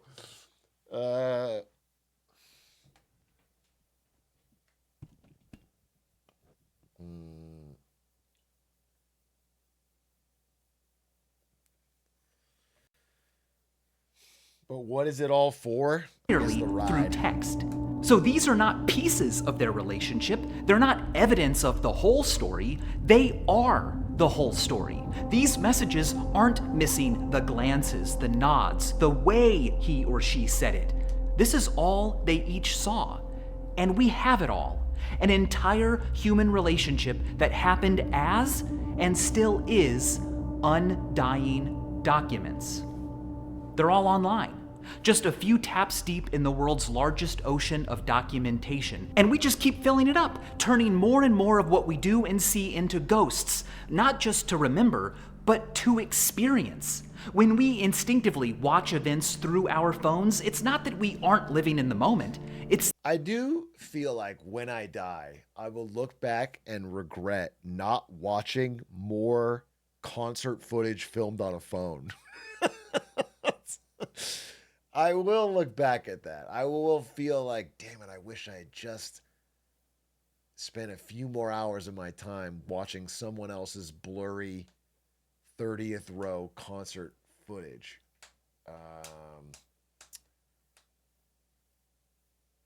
And that is real. So that we are. Today, to be in the moment, you have to be fully in the moment. Every part of you, even the I, you have to charge, and the mind you share with others. See what's happening? We are not just getting more ghosts, we are beginning to live as ghosts, as an account, a like, a post, a view, and it's great. We're spared the humilities of confrontation, and to be an image is to be something. Frederick Douglass and Sojourner Truth knew this. They had photographic images of themselves printed up. To own and control and sell your own figural ghost meant that you had power. But today, being a ghost surrounded by other ghosts causes a certain kind of newfangled anxiety. In his 1985 Amusing Ourselves to Death, Neil Postman describes what he calls the information-action ratio. Now, even though this book predates the World Wide Web, it may as well have been written about it. Let me ask you a modern version of a question he asks in here. How often does something you see on social media... Is the point of this video that we need an actual Scooby-Doo to save us? I don't think that's the point of the video. I'm not sure. I don't think that he's building to the fact that we all need to pray that a talking dog who solves mysteries comes and say. I don't even think we need to be saved based on his media cause you to alter your plans for the day, or to take some action you would not otherwise have taken, or provide you with insight into some problem you are required to solve. When everything persists, irrelevance takes over. But the constant scroll of doom and pleasure and distraction isn't just irrelevant, is it? No, it's... I mean, isn't this video that? Am I crazy? Isn't this video all information that I can't use to make any decision in my own life, and it's just factoids and... truly a ghost that can pass right through you. You can sit and stare for an hour and not remember a single thing you were served. We don't do that because it feels good. We do it because our minds want to be unsettled. A never-ending scroll of decontextualized news and horror and comedy and family and backflips isn't some unholy modern abomination of nature. It is exactly the niche we evolved to thrive in. Oh no, my brain evolved to eat berries in a cave. No, it evolved to reach the lushness of Southeast Asia and then cross the Wallace Line, not because it had to, and not because it could, but because what laid beyond was next, and we've got autoplay on. Hey, let's build a thing that floats and we could fit in it. We could call it a boat. Huh? What's that? Where will it take us? Away. We are not the universe experiencing itself. We are the universe ignoring itself. We are the universe looking for something else. In order to be here for long, we needed to not be here for long. I don't think it's the risk or the challenge that motivates us. Good stories and curiosity and adventure are the icing on the cake we really desire, unsettledness. Not knowing what's going to happen next can be exciting. Why? I think in the same way that long necks were selected in giraffes because no one was eating the way up high leaves, and in the same way that white fur was selected in polar mammals because no one was eating snow, imagination was selected in humans because no one was eating possibilities. As soft apes in the midst of climatic change, those who survived didn't wait for natural selection to provide an answer. No, they relied, as we still do today, not on evolution, but on resolution, on picturing and manipulating an analog world inside the theater of their own minds. Up here, we can imagine things that aren't hypotheticals. The distant past and future, the way things might be. We can recognize that collecting firewood now will be worth it. We can recognize that if there's no water here, we can bring it to us. The world is not our home. It's fuel for the fire up here where we really live. But because of that fire, we have made the whole world our home. Our ancestors are those hominids whose resolving never resolved. Now, sure, binge watching TV or scrolling a social media feed are pretty different than crossing the Bering Strait, but they're still unsettling, right? What's going to happen next? Each next swipe brings you something different. Like the cognitive niche we built for ourselves, it never resolves. Why is he filming it like he's threatening Batman? Why is he in a fucking basement?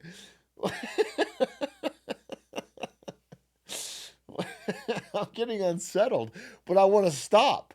I'm disproving his point because it's unsettling and I want to stop. I don't want to keep going. I don't want to keep scrolling. It's some fucking Unabomber But shit. unlike the travails of our ancestors, there's so much less danger. We can witness and interact safely from home, like pieces of luggage being moved at light speed without moving at all. The internet is a bounty of torques and velleities, pushes that spin us around but don't move us anywhere, and wishes not strong enough to inspire action. We're not amusing ourselves to death. We're amusing ourselves to life. A longer, scarier life. And as always, thanks for watching. Fucking well said, bro. Well said. Dude, whatever he's smoking, I want some, dude. I'll tell you that. Guy's an animal. All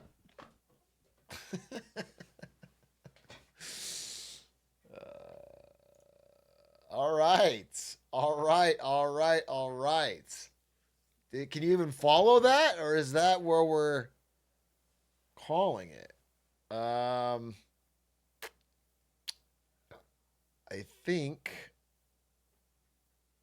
think that's it for me, big dog. No Smallville tonight. No Smallville tonight, but I might play an Age of Empires. What time is it? It's gonna wrap by 10:30. I could probably squeeze in an Age of Empires, unless I have one more video I want to watch.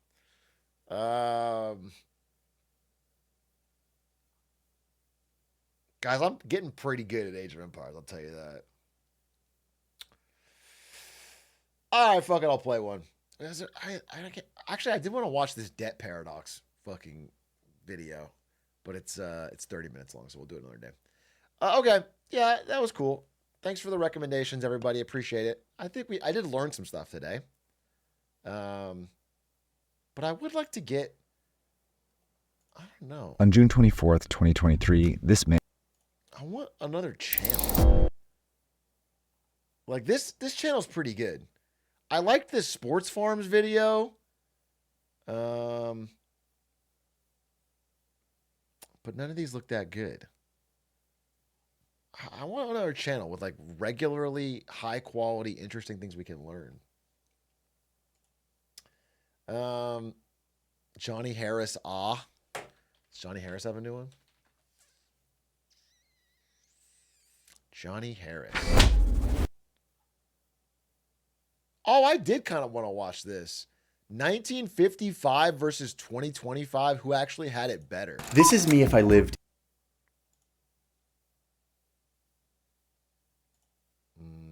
In 1955. Here I am in 1975. And 1995. 2015. And then today.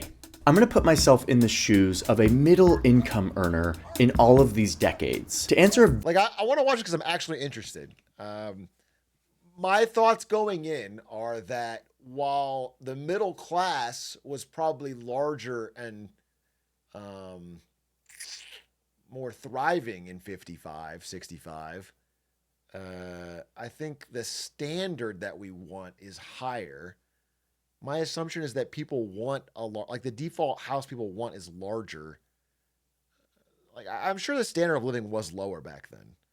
It's all relative, right? I think what we'd prefer is the inequality coefficient of 55, but with the goods and services and advancements of 2025. Very important question about the United States. Is the average American better off today than they were all these decades ago? Does the typical American make more money, have a better chance of owning a home? It's an important question because this graph shows that our economy has grown immensely since the 50s. I mean, we've got the largest economic pie on Earth. And even when you account for inflation and the fact that our population has grown, you still see immense growth. I mean, look at this. We've added tons of prosperity in this country that theoretically every person is entitled to some part of. Or, as some economists put it, has our country produced shared prosperity? When I think about how well the economy delivers, I think about how well it delivers for the people, for the workers and their families. How well are they receiving that prosperity? I'm going to show you how all of this economic prosperity we've created has been shared or not shared.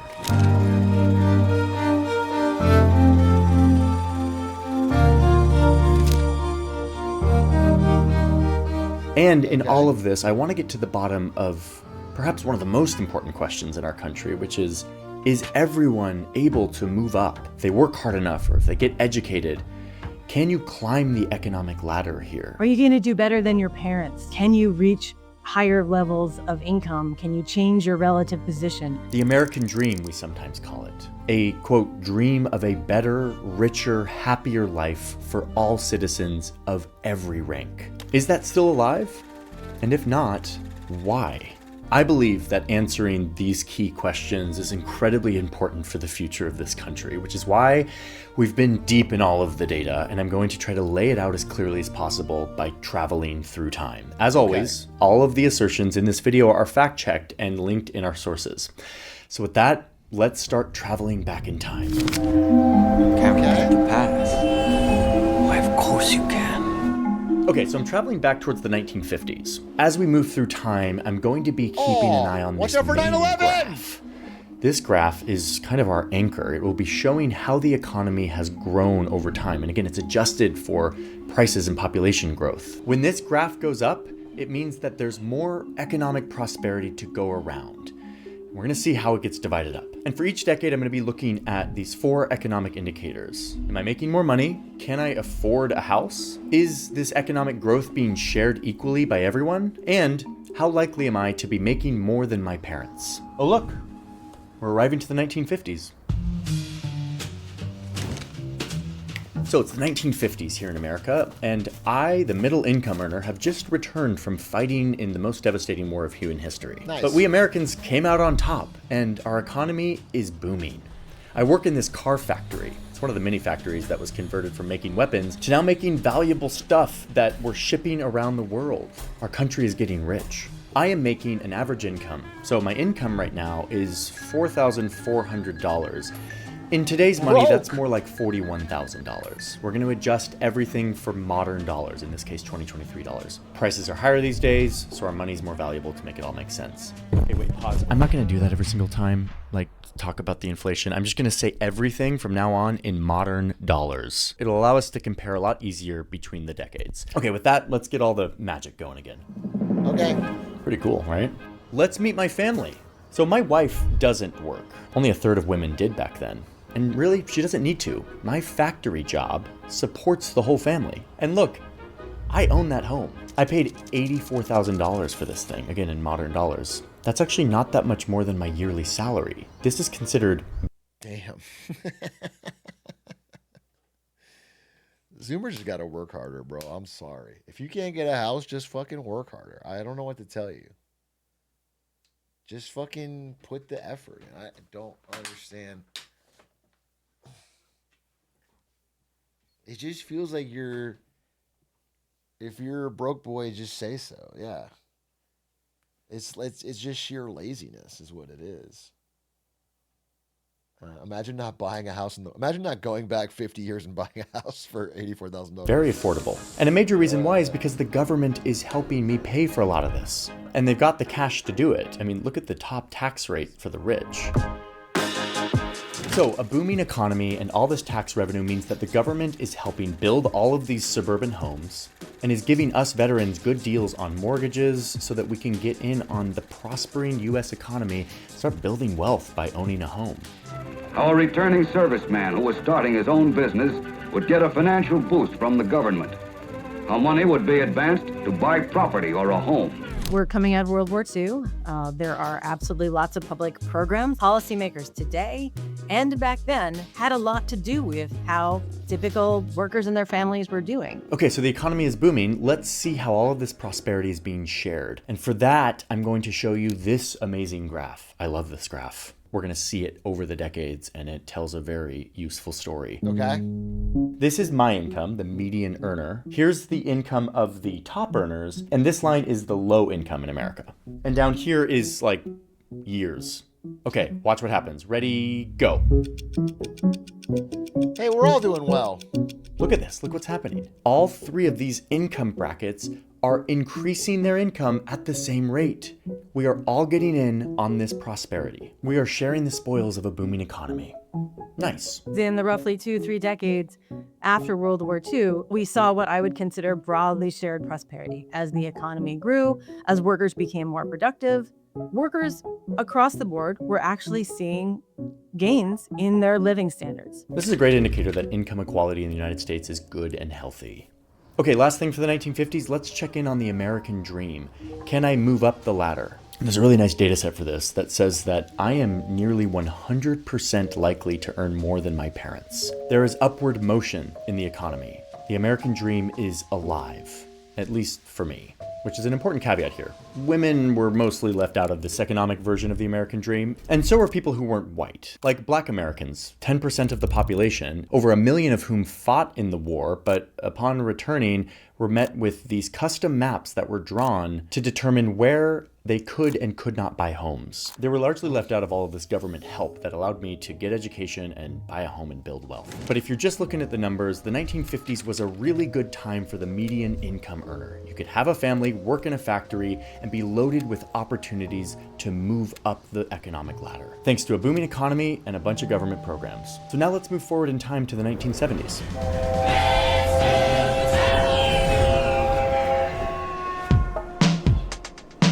Welcome to the 1970s. A lot has changed. The economy is producing a lot more prosperity to go around, as you can see by this graph, and we'll see how that's all being distributed in a second. But first, let's check in on my pay. Looks good. I'm still working in a factory. I now earn about $66,000. That's an improvement from the 50s. Or should I say we? Like millions of other women, my wife has entered the workforce. They still only earn 60% of what men do, but look, they're breaking into the workforce. Nearly half of all women are going to be working by the end of the decade. Partly as a push for freedom and economic autonomy, but partly as a necessity. It's becoming harder for a family to be supported by a single earner. The result is that our income is better off than it was in the 50s, but things are also kind of expensive right now. Inflation is up, partly because there's war in the Middle East and they're cutting us off oil, so there's long lines at these gas stations and everything is more expensive. Okay. Anyway, check out my house. I had to pay $230,000 for this house. Housing is getting more expensive, and the government is raising the interest rate to slow down inflation, which is making my monthly payment a little more expensive. Home purchasing is becoming a little less accessible to the median, but I still have this cool house. Okay, let's go back to this super useful graph that tells us how the economic spoils are being shared. Remember, that's me, the median income earner. And look, looks pretty my good. income continues to grow at the same rate as the high income and low income earners in our country. The growing economy is being shared by these different income groups. It's actually pretty impressive how I hope it's not tight about to everything is break. moving together as the economy grows. Oh, and look, they've started collecting data on how much more CEOs are making than the typical employee. Looks like by the middle of the decade, it's about 26 times more. Wait, are CEOs making too much? Is that bad? What do you think? I don't know. Let's keep an eye on this chart as time continues. And we can assess if we think this is unfair. Okay, but what about the American dream? How easy it is to make more than your parents? Well, if I'm an adult in the 1970s, it means I was born in the 1950s, which according to this data... 26 would be a glorious dream. 26 would be incredible, dude. Honestly, there are some CEOs that work 26 times harder than their lowest employees. I'll be honest with you. Sometimes the lowest employees smoke weed, go home, doesn't do shit. I legitimately think That might be around the right number. That might be around the right number. 26 is fine. I think when we get to we're going to show 300 here, I'm pretty soon. 300, 1,000. I'm pretty sure Elon Musk is making more in his pay package than like every Tesla employee will earn in their entire lifetime combined. I'm pretty sure his one pay package is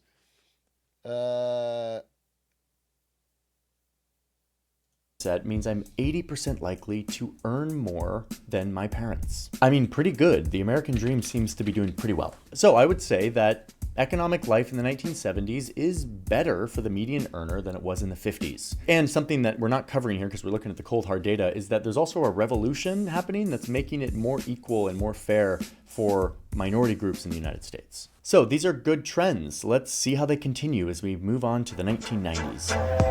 Guess you guys are ready for that yet? But your kids are gonna love it. To get to the 90s, we have to go through the 80s and look at all of this economic growth. The president has been very busy slashing taxes, getting rid of regulation and social programs, and rejiggering the economy to benefit businesses, making it harder for workers to gather and get leverage over their employers. Ronald Reagan, the actor? And look, we are arriving to the 1990s. What a great decade.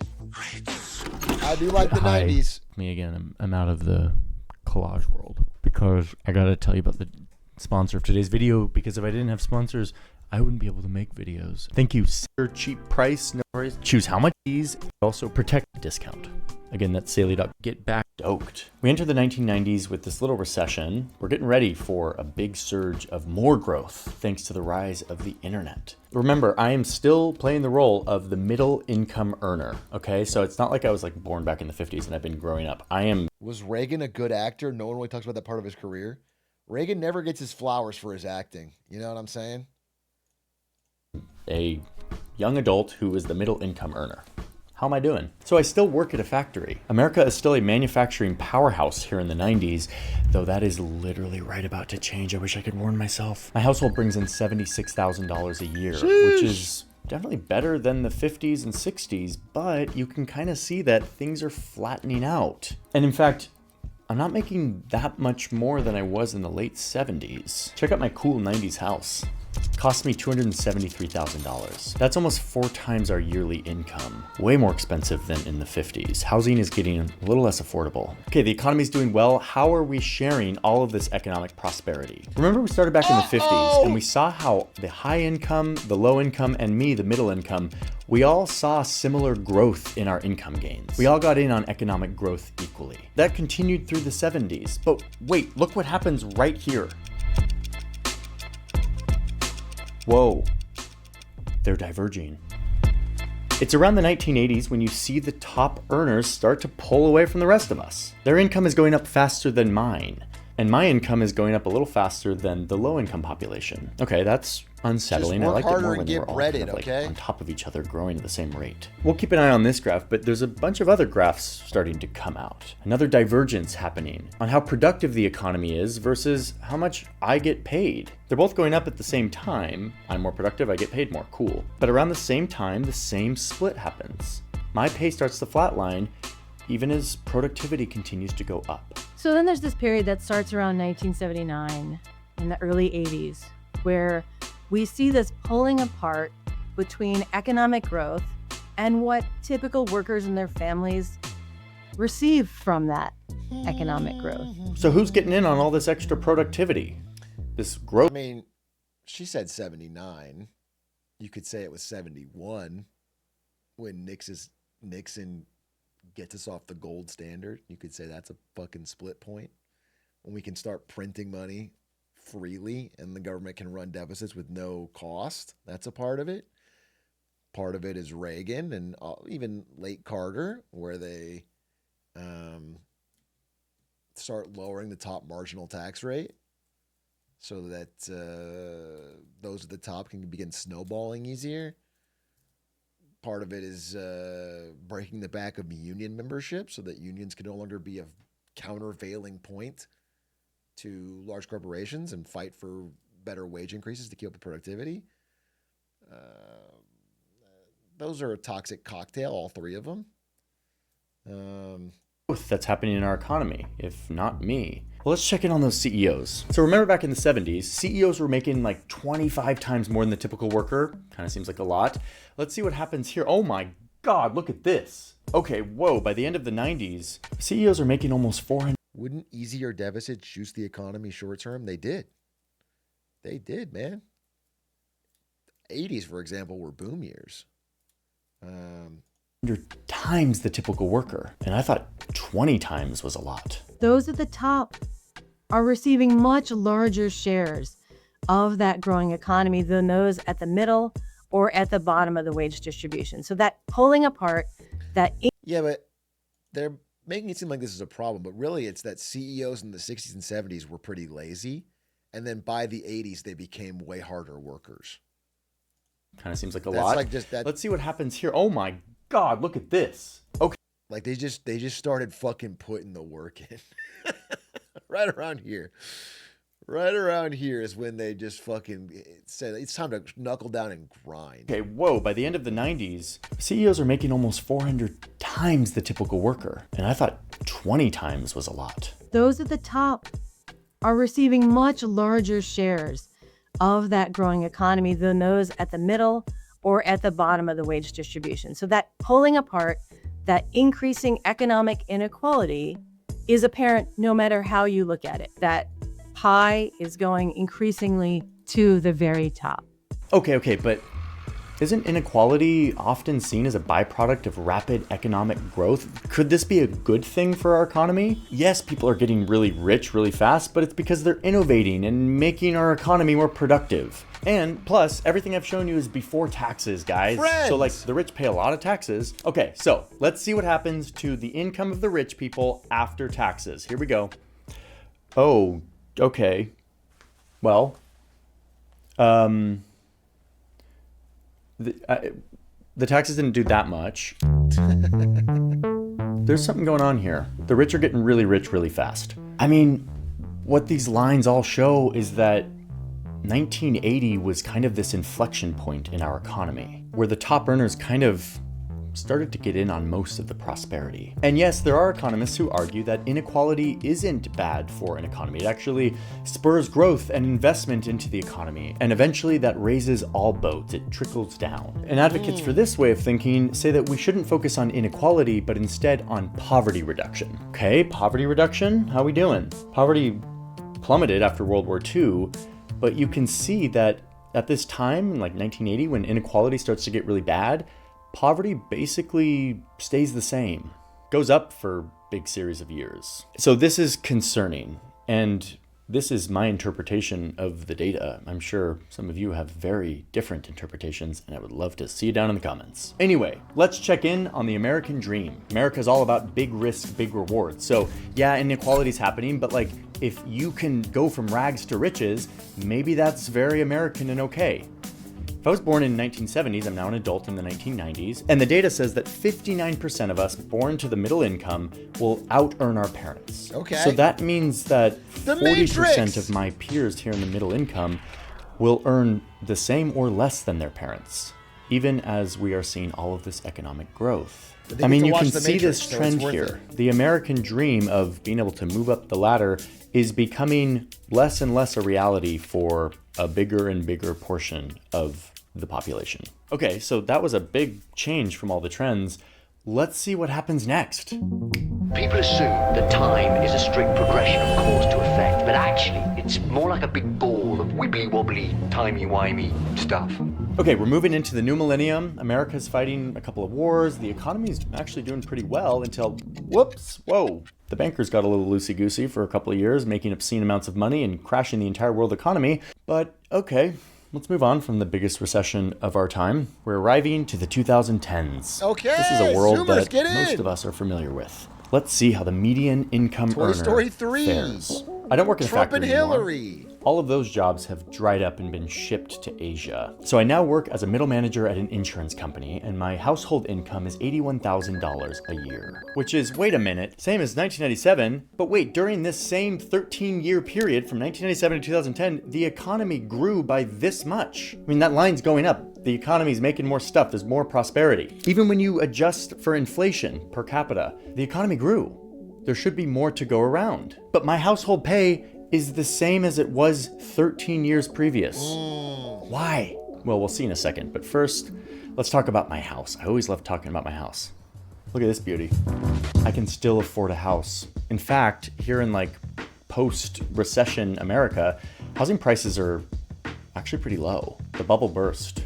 Interest rates had to go down to stimulate the economy, and so home purchasing was actually pretty accessible for a few years. But don't worry, housing prices will be back on the rise in a second. I'm hoping And in fact, they'll start rising faster than my income, making housing less and less affordable. And homeownership still seems to be available mostly for certain groups, and not as much for others. In fact, that hasn't changed much since the segregation days. Meanwhile, I think I know what's gonna happen to this graph.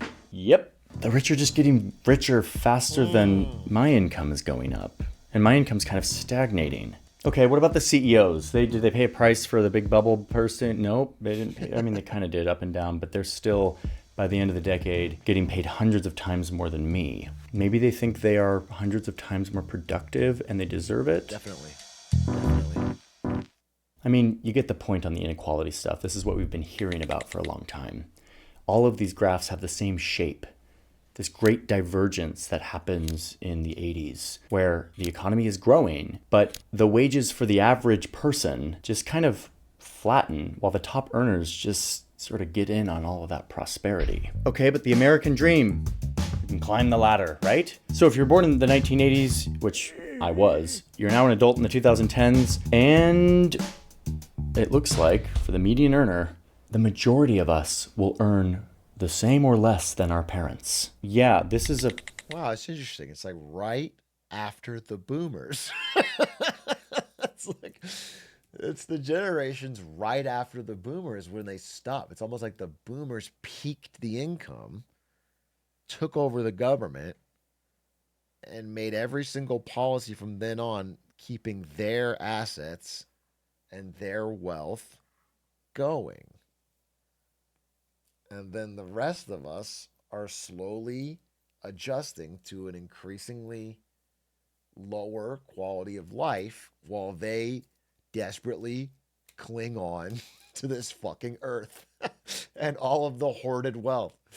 Problem, and probably doesn't seem fair to a lot of people. But wait, there's hope. Star Trek, Terminator, Time Cop, Time After Time, Quantum Leap, Wrinkle in Time, Somewhere in Time, Hot Tub Time Machine. Hot Tub Time Machine. Okay, I'm back.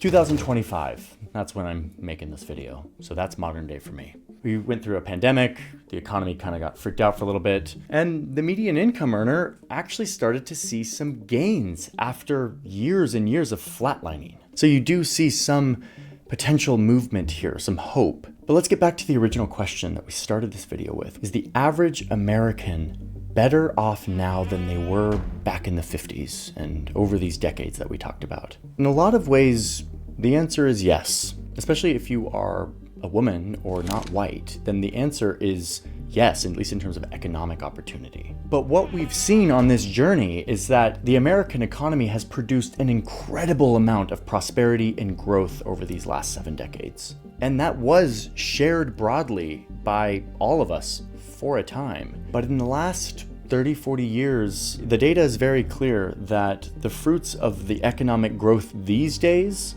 have not been broadly shared. One group is collecting most of the growth. And I didn't even talk about wealth, like the stuff you just own and how that makes money. We were talking just about income on this. Now, this isn't the first time that we've been in this situation. The top 10% collected almost half of all the income way back in the early 1900s before World War II. But we changed that. Look. And the income starts to be distributed more equally. But this graph... This video is just Capital by Piketty, but for a YouTube audience. That's what what this video is. I mean, I talk about this show all the time, so that's fine.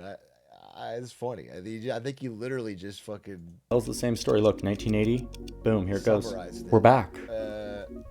We're back to where we were. Now, does this mean that our economy is broken? No, actually. Our economy is not broken. It is working exactly how it was designed to work. And this, and this, and this, and this, it's the result of changes to the rules. That graph is in the book. I know. I talk about this graph all the time. This is like my most referenced graph in 3 years of streaming. I talk about this flat line. This is everything I support, is trying to get this flat line. I think this era is such a fucking anomaly in human history. And it's not just in America. People are like, oh, it's just because America won World War II and they weren't destroyed, and that's what they had in it. It's not just in America. This line is flat in these years in the UK and in France and a lot of countries. This is what you're trying to get. This is the policies that you want. There's free markets, there's competition, but there's also a top high marginal tax rate. There's also fucking labor union participation.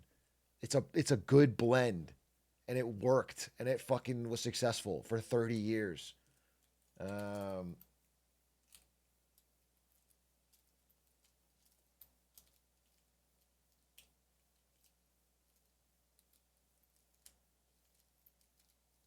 I wonder what the civil rights laws were in the 50s. And then someone always says that stupid fucking statement every time. And you make me crash out. You make me crash out, dude. Because you're implying that the only reason income inequality was flat is because there were racists in the 50s. You can do this part. You can do the economic policies this time without the social policies. You don't have to keep the racism, bro. It's not... It's the fucking dumbest response of all time. It's so annoying. You can just do the high tax rate and the fucking... Like, this did work. The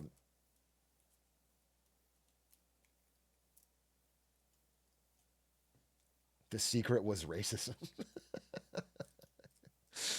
We just have to bring back the racism, bro. It's...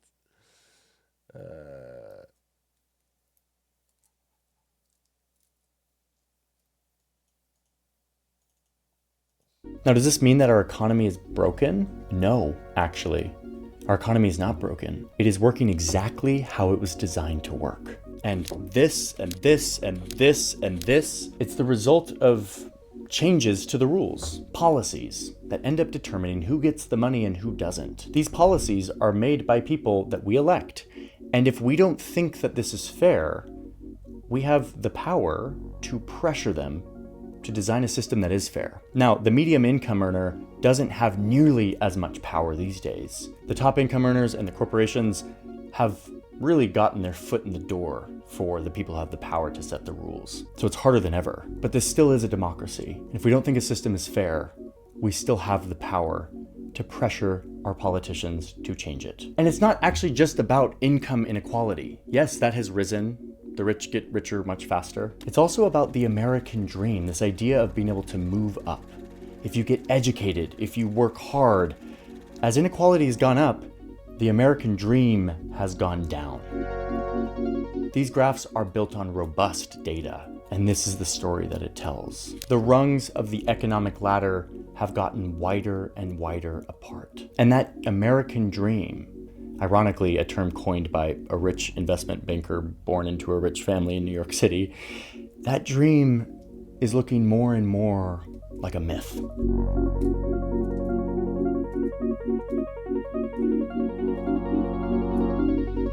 Yeah, it was a good video. It's literally the book Capital by Piketty, and that's why I talk about it all the time because I read that a while ago. But it's good.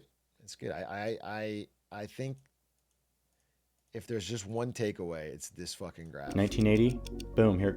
This graph is so important, and I wish people would just fucking memorize it. I wish people would just learn it.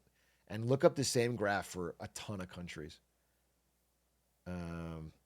A ton, even countries that were fucking shelled out in World War II. You can look it up and see the same thing. And like, it was just the policies of this era. It worked.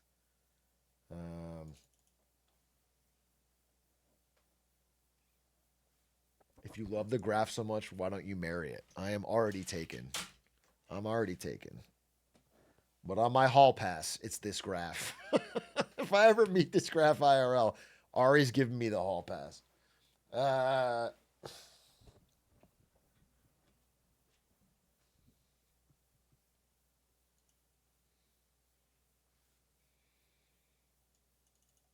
Anyway, it truly is like that graph is so core to my philosophy.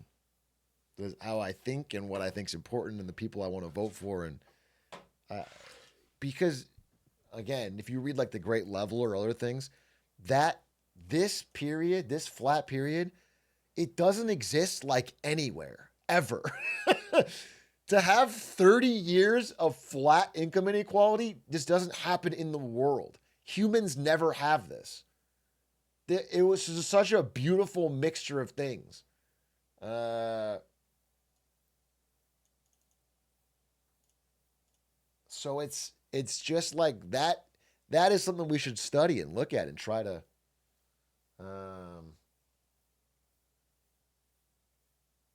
It's all streamers or it's woke.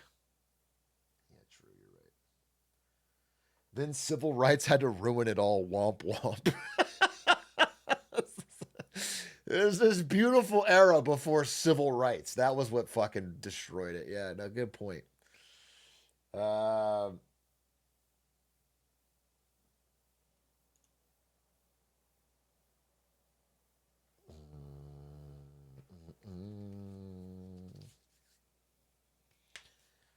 Does the graph just say it took 30 years to recover from World War II?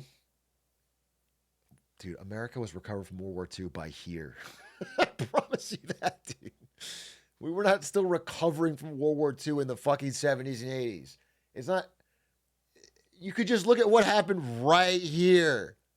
The fucking Reagan years, bro. Meaningful changes. Union membership plummets. Fucking top marginal tax rate goes from like 80, 90% to fucking 30, 40. Money starts getting fucking printed for a massive deficit that goes way bigger. And the printed money starts going to wealthier people who are asset holders who can then use the money to buy more assets, which then snowballs. And as they're printing the extra money, the value of everybody else's savings starts decreasing. So you start getting poorer while people that have access to the fucking money printer get bigger. All this shit, dude.